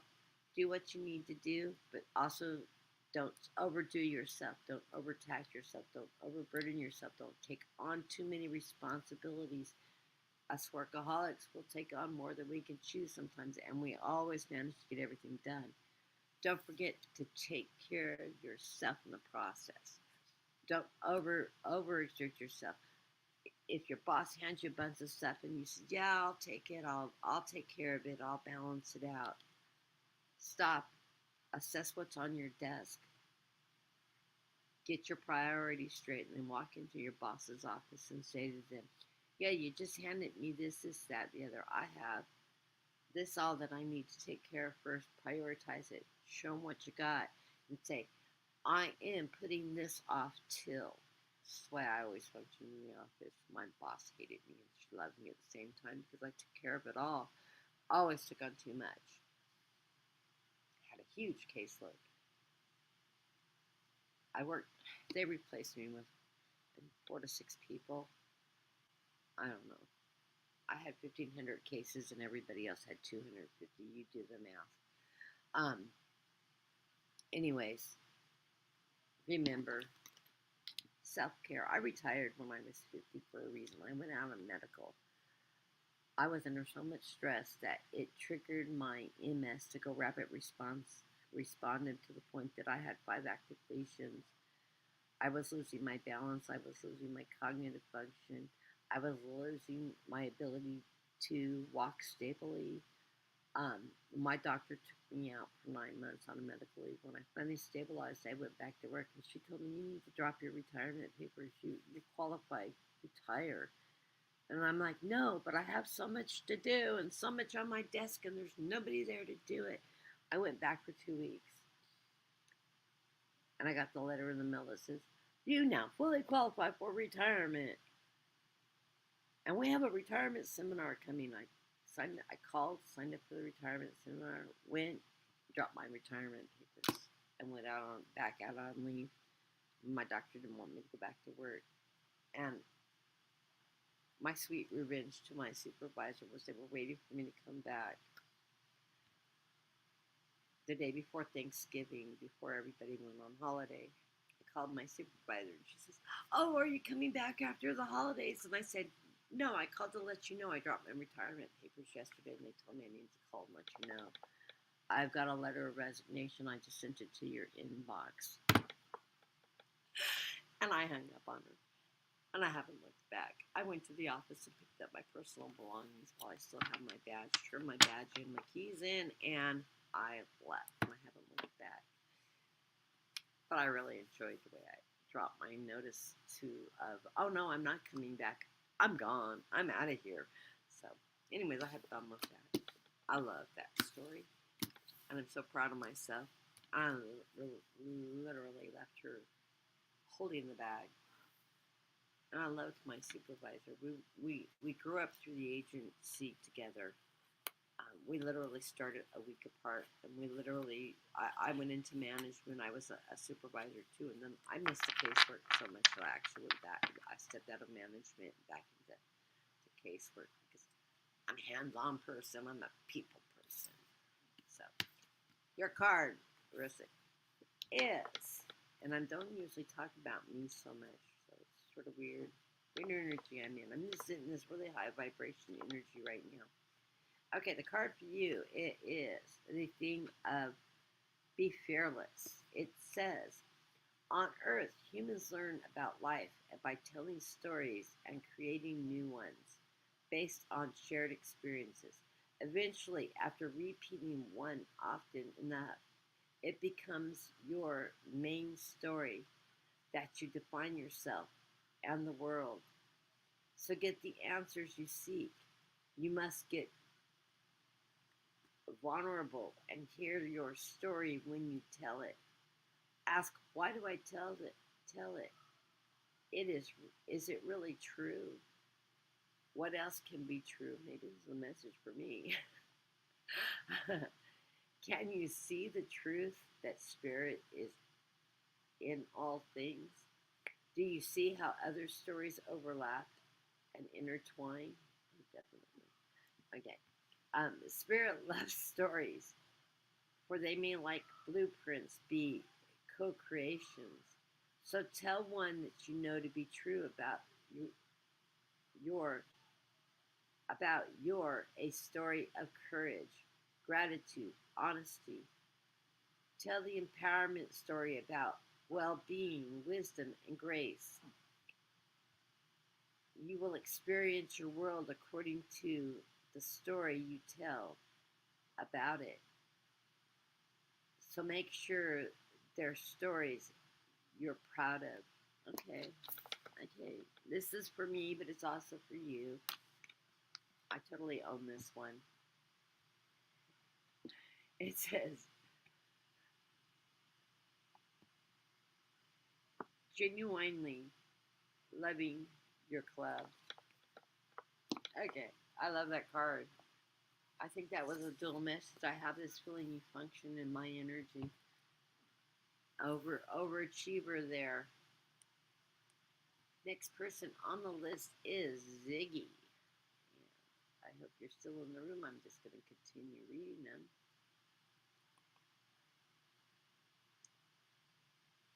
And if you're not in the room and you come back to see if I did a reading for you, yes, I did. Just follow the transcript on the pull down on your about 2 hours after it uploads. It will give a transcript, and you can scroll down till you see your name and the timestamp and click on the timestamp to take you right to your reading. Just to let you know. Okay, Ziggy.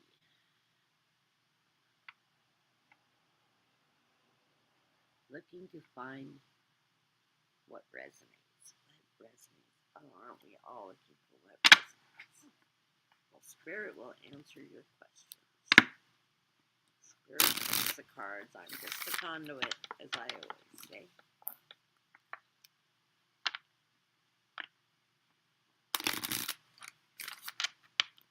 Got a game of scufflebutt going over here.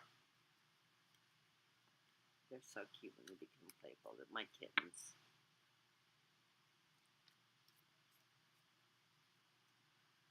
Okay, Ziggy, let's see what Spirit has to say. Ooh, I like this energy. Ooh, ooh, ooh.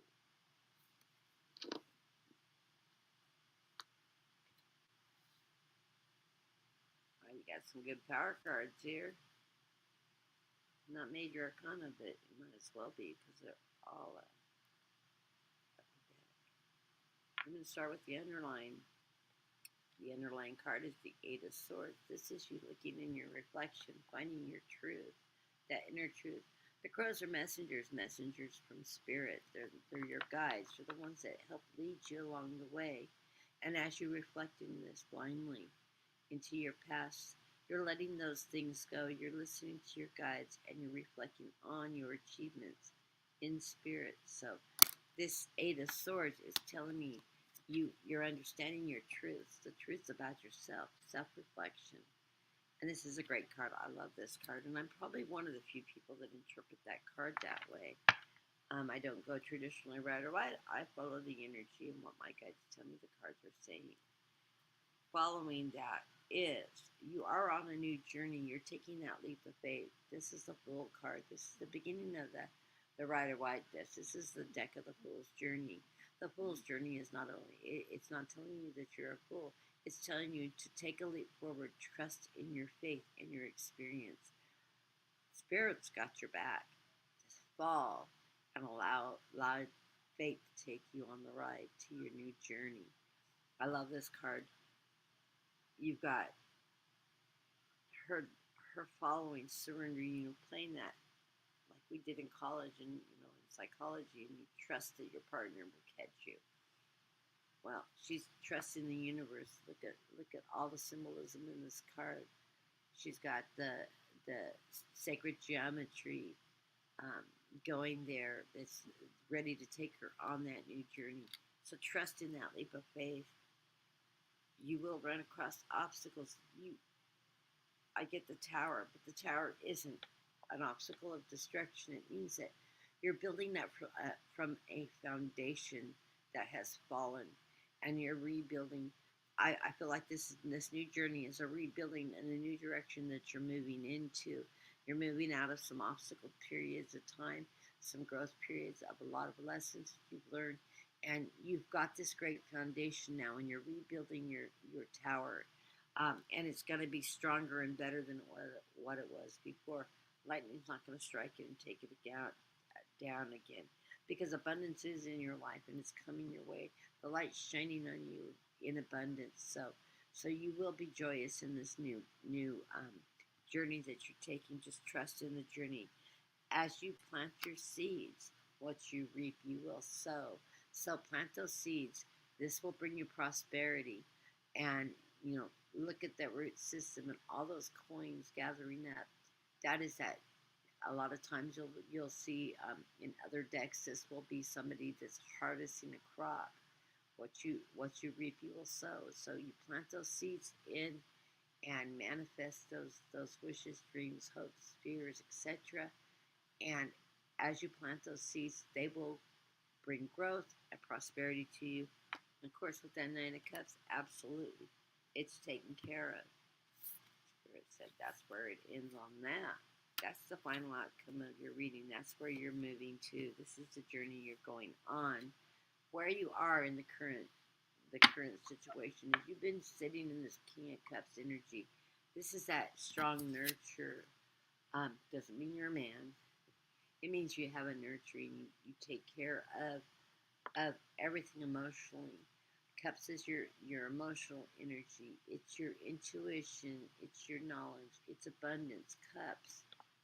So you're taking care of your finances, your home, you're nurturing that that caregiving. You've got your hand in the cup in abundance, and fish in your life so you can feed your family, security, abundance, knowledge, intuition. It's all there. You are rising above right now, above what you've gone through. And I like the way this card sort of deflects. The rising above is it's you're standing above those who have been fighting you along the way, but you've risen above that fight. You're in your higher power, your higher strength. You're in connection with spirit. You're in connection with your guides, and you're rising above the bullshit that's going on. This is giving you the strength and power to move forward and grasp what you're wanting. This is that leap of faith you're moving into. That energy, you're moving from this into that leap of faith into your next new journey. And this is allowing you to do that in full strength and knowledge of what you're going. In the center of the reading, you are the Empress.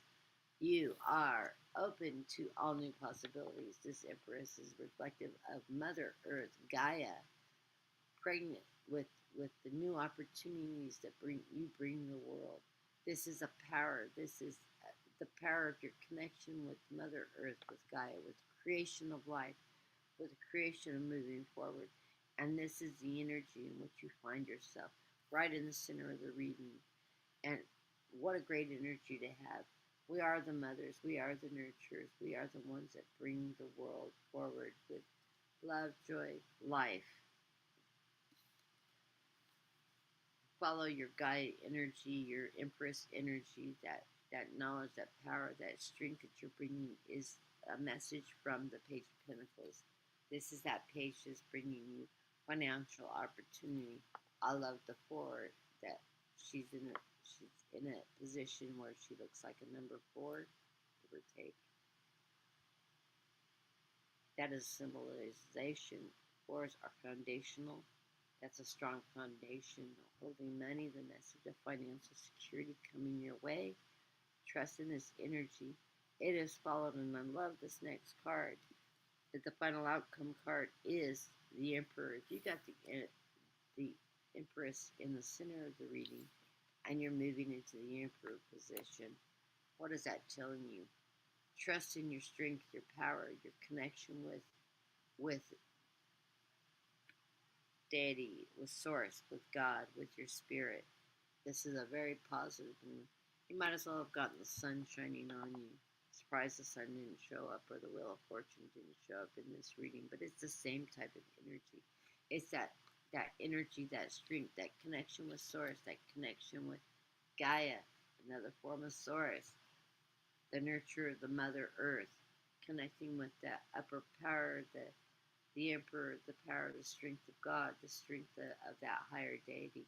So you're working in a very positive energy as you're moving from this cycle into the next cycle, which is going to tell you to take that leap of faith. You've got a great foundation. Clearly, you've got a great foundation. You're a King of Cups. You've risen above that. In that Seven of Swords, you've got the energy of Gaia, the Empress, the Pentacles, financial opportunities coming your way. That message of financial opportunities, and it's going to allow you to move from the Empress to the Emperor in your strength, your power. So, wow, it's a great reading. It's great cards. I hope that resonates with you. Let me know. Stay in touch. Let me know how things are going, and I hope that really resonates. These are fantastic cards. I would love to get a reading like this. Somebody's gonna have to read for me one of these days. I haven't had a reading in a long time. So, Snow Wolf, I'll talk to you in private. I'm gonna go on to Lucy. Those of you that are still in the room and don't know, Snow Wolf and I are very, very close friends, and so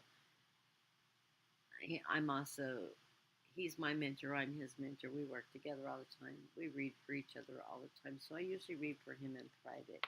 And occasionally I will go throw something in the public.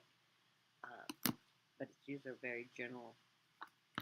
I do in-depth readings for him all the time because we're just best friends. He's my brother, can I say?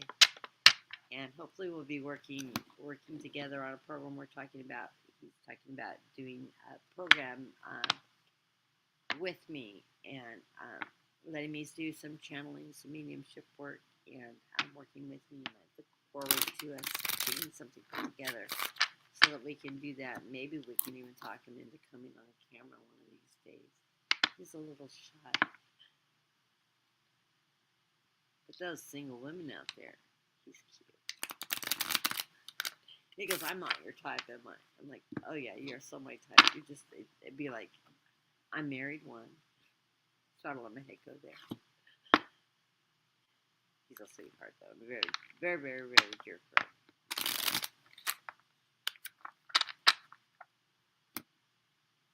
He knows all my secrets.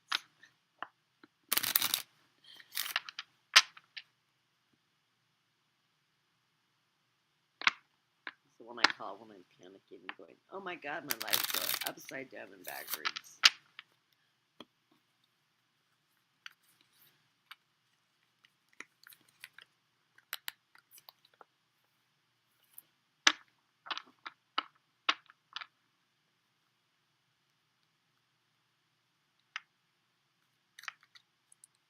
And I have wonderful, beautiful friends in my life. I'm very fortunate. Wonderful, beautiful people that are coming to my room. I'm trying to reach out to I've lost about 50% of my audience when I took the year off because YouTube almost sort of clean house for us. So I started going through my different lists of people I haven't seen and missing and sending them little messages saying, hey, you know, I'm back. And I haven't seen you in my room, but why don't you join us? And you may not be getting my notifications because I've lost a lot of viewers. And so I'm trying to, like, one-on-one with people, getting people to, if they want, it's always that thin, to come back and join us. We are a beautiful community, and I'm that person that when I get sick, I shut down. So if I disappear for a week, chances are my health's not doing really good. This reading is for Lucid Picnic. That could be fun. You can create your own environment. I'm very visual. Okay.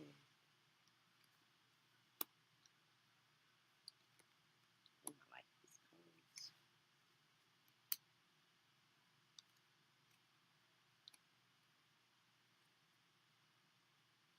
Okay. Ooh. The underlying card of the reading is the Devil. Not a bad card. This is telling you, be careful of those who are trying to lead you in the wrong direction. those that are wanting to suppress you, those that are wanting to tell you how to run your life, those that want you to conform to their way of thinking. This is not the people you want making decisions for you. Stand in your own power, your own strength. Ziggy, I don't remember pulling the card for you, so I will, after I'm done with this reading, I'll get this, then I'll read Ziggy's postcard. Okay, this is that greed and avarice card. Watch out for people that may have addictions, alcoholism, drug abuse, that wanting to get in your pocketbook and control you, or so it's that type of people that are around you. Be aware of them. Do not allow them to play you like a puppet. This is your warning sign. Be your own person. Walk away from these people. And that's followed by the Knight of Cups. Knights are action cards. The Knight of Cups. This is you taking emotional control over yourself, not falling for that bullshit from that devil card. So be aware of your environment. Take that action. Hold on to your emotions and drive your own ship. This is the knight that's going to allow you to do that. Is to take control and make your own decisions. Because you are the Queen of Cups. Here's more cups. This is you using your higher power, your energy, your intuition, being connected with spirit, being guided by spirit, being connected with that, and being able to know what you need to do. Listen and watch for those signs. It is around you. Cover yourself and protect yourself in white light from that devil card, that greed and avarice. Put that protective shield of light and positive energy. Only allow that positive energy to come into you and to guide you. Say that to yourself every morning, every night, before you go to bed. See that bubble of white light, that pure energy of love, positive. Only allow that positive light to come in. Anything that has darkness, ask your guides to push it away. That will get rid of that devil energy, that somebody that's suppressing you, that somebody that's trying to bring that energy towards you. Next card, it's telling you, Ten of Swords. This is the truth. There are the crows, the messengers delivering you. If you're ever lost, follow the crows. If you're out in the desert, you're wandering the desert, follow the crows, follow the hawk. They will bring you home. Birds are my animal spirits. I have birds. I have thousands of birds in my yards. I attract crows and hawks and eagle. I can't go on a trip if I don't see a red-tailed hawk every 50 miles or every 50 feet on my journey, leading me in whatever direction. If I turn the wrong way and the hawk's not there, I know I made a wrong turn. I need to dump back and turn around and watch for the next hawk. Anyways, it is leading you into light. This Ten of Swords is you walking away. You're walking into the light, though. You're empowering yourself in your truth energy, that positive energy. What is not serving you, you need to walk away from. And it's a beautiful energy. You've got the Three of Cups. You got a lot of cups going on in this reading. Cups, cups, cups. Keep seeing cups. Cups are great. Cups are abundance. This is that wish upon a star card in the cups. This is you celebrating with your loved ones. This is, a lot of times it'll be three women holding their cups up and cheering in celebration. See, I love the Big Dipper above your head. That's that connection to spirit, to your guides, to that joyous celebration. So know that you will be celebrating in this energy. Also, it tells me to pull the next card. I've got one more card to pull. Two more cards to pull. This is you, the Three of Wands, telling you you're looking out. You're waiting for your ships to come in. Blah, blah. It says you're looking out there, waiting for your ships to come in. This is that prosperity coming towards you. This is that creativity energy, this knowledge, the knowing, and that will be coming towards you. You're in a period of time where you're moving over to moving out of turbulent waters into calmer waters. And this here's those crows delivering you on your journey. And this is a good journey because it's bringing you into the positive energy, that calm that you've been looking for. And guess what? The sun's shining on you. The best card in the deck. You are on a destined route in this journey during this period of time. The sun is taking you out of the darkness of that devil card and bringing light, illuminating your path, and giving you all the energy to do that. This is where you're going to.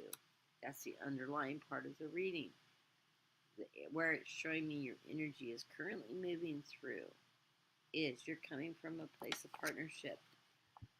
With the Two of Cups, this is a positive thing. This could be a work-related partnership. It could be a love interest. It could be your spouse, if they're a positive influence on you.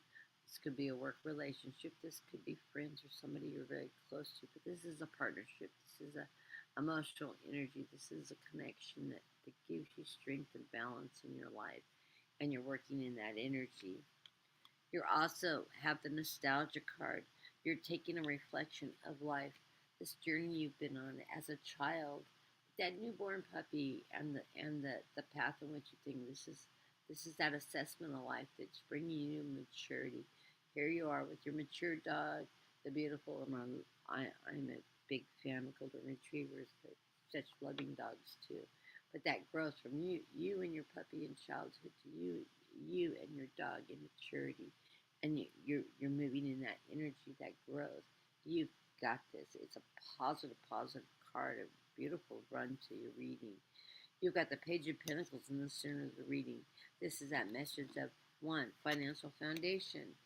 I always see this stance that she's in as a four. Four is a foundational card for me, and that Pentacles is financial, good health, good finances, good stability. If you have your health and good finances, that makes you very stable.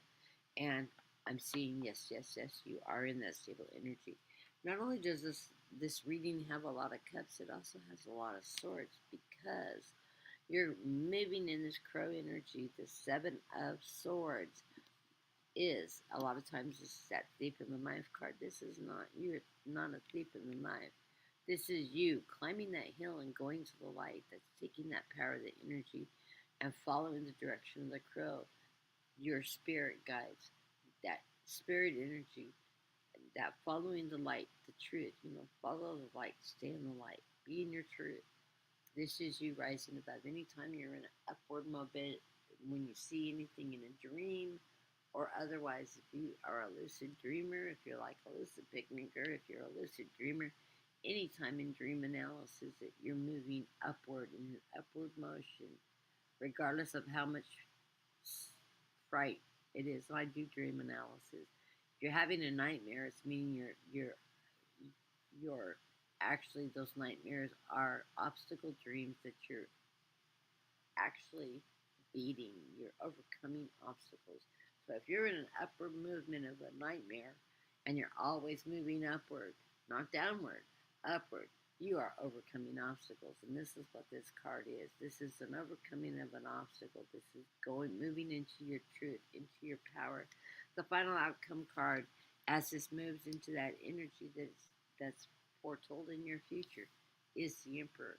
This is you taking the empowerment, your connection with Source, your connection with God, your connection with your own power, and controlling your own universe.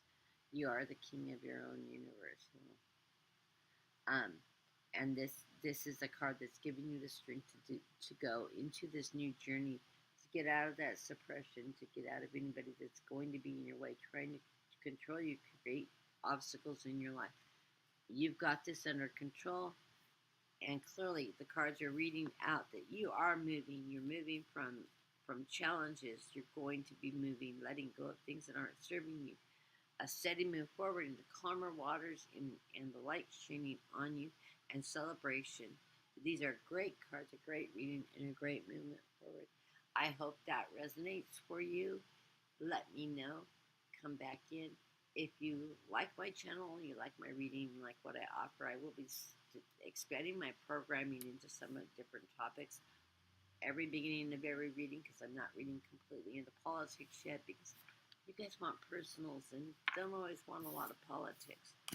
I have a thing about politics, so I am a news geek, like many of us psychics are. So I'm usually going to do at least a few minutes of politics while I'm waiting for my room to fill up so I can start reading personals. And I have to get my opinion out there, and God only knows I have an opinion. I am a Pisces.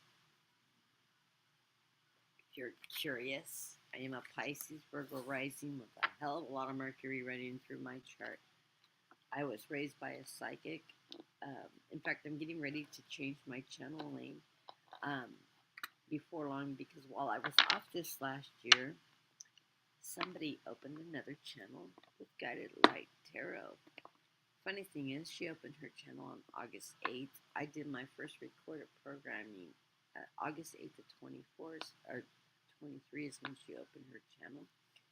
I haven't actually watched her yet, but I thought it was interesting that she took my name without the Kathy in front of it, just Guided Light Tarot, and that she happened to start her channel the day before I recorded my first program, which is a program on Lionsgate, which was on 8/8 of 2021, was when I did my first recorded program. Before that, I mentored a whole lot of other readers. I was doing a lot of mentor work and reading. I kept on putting off starting my own channel. I got all the people I was working with channels up and running and started and encouraged them. And I was doing a lot of guest readings with different people that had mentored me along the way. Scott from, I can't even think of Scott's channel name now. In fact, I need to get a hold of Scott, and I would love to read with him again. I haven't read with him in a long time. Scott, Debbie, Freed Spirit, a good friend of mine, Karen, who she changed her channel name. She used to read with Debbie all the time. They were good friends. She's living in Massachusetts now, and she's got her channel. She recorded something about a week ago. I actually caught her live too, which was really fun. I worked with Kevin Love in Vibration, mentored him through, and read with him for about a year. I worked with Dean from Secrets of the Red Moon. Good friends of mine, Sharon, really good friends with Sharon, Ron, Jay Harris, Lisa, who works with Debbie Freebird all the time now, was in a working group that we had going on, which was really fun. And one of these days, if anybody's interested and wants to start a working group that's psychic and that's just skill developing, would love to get another group together. You guys are so fun to read with. What we do is a lot of practice readings. We read for each other. I don't charge anything. It's just fun. It's fun to be able to connect with other people that have gifts, because we're far and few between. You can't go down the street and knock on somebody's door and say, "Are you a psychic too? Can we talk?" So it's nice to connect with people that have gifts like you, that understand what you're going through and all that. So if you are psychic and you're building your abilities and skills and you're just wanting to work with a group of people, I would love to start another mentor group. We ran our group, that the first group I led and did that with. We actually did it through Messenger, and we just got a chain, and when we wanted to talk, we'd just call everybody, and if you were available, you picked up the line. If you weren't, you just ignored it. And we usually got together at least once a week, sometimes 2 or 3 times a week. We literally bring our drinks, bring our dinner, bring our cards, bring whatever topic was on our mind that day, and grew together. And, as a working psychic or working medium, you never stop learning. It's a constant growth process. Oh, there's Ron. Ron, Unconditional Love. Yeah, I helped him start his channel. He just popped up. He's going live right now. I haven't watched him in a while. I haven't talked to Ron in forever. touch base with Jay, my sweet baby Jay, as I call him. He has his channel. He does some really good work. He does these absolutely fantastic oracle readings, his multi-layered oracle readings. I don't know if he's doing them anymore, but when he does them, man, they blow you out of the water. So good. Um, yeah. It's a great community around here, and we've all grown in different directions. As everybody knows, Strawberry Rhubarb and I are really good friends. Um, we met in of all places, Debbie Freebird's channel, and I reached out to her. I kept on having a vision of her um, meeting somebody, and I touched base with her, and I mean, you're psychic, and we got talking, and we ended up becoming really good friends, and we still talk. I absolutely love Sharon. She's an absolutely wonderful, beautiful, beautiful person. She has her own channel, and we've all gone different directions. We get back together periodically and work together. Um, um, and it's really fun to work with all these people that I know and I've known for a long time. But anyways, I'm going to let everybody go. Like I said, it is now 5 o'clock. It's 96 degrees, cool today, under 100. Anything under body temperature is livable. It's 86 degrees in my house, and I know the part's on the porch because I got a message on my phone that my package was delivered. So I'm going to go grab my husband, go out and work on changing the compressor on my air conditioner. I just need him for moral support. I'm going to let him get electrocuted. I'll grab the damn machine and then I'll tell him what to do. Because that's the way we function. But anyways, pray that that is the only problem with my air conditioner because I don't want to call the HVAC service man out. Anyways, I will see you guys tomorrow. I will be doing oracle readings tomorrow, spiritual readings, but yeah, they always include personals. So come join me tomorrow, 2:30, 2:45-ish. I try to go on before 3. I always follow Brenda's Tarot. If you haven't checked out Brenda's Tarot, she's a good friend of mine. Check out Brenda's Tarot. She goes on at 3:30 Eastern Time, which is 12:30, 3 Eastern Time, 12 Pacific Time. She's out of Canada, and she reads with Anne from London, who has designed the deck she reads from. Fantastic readers, good friends of mine.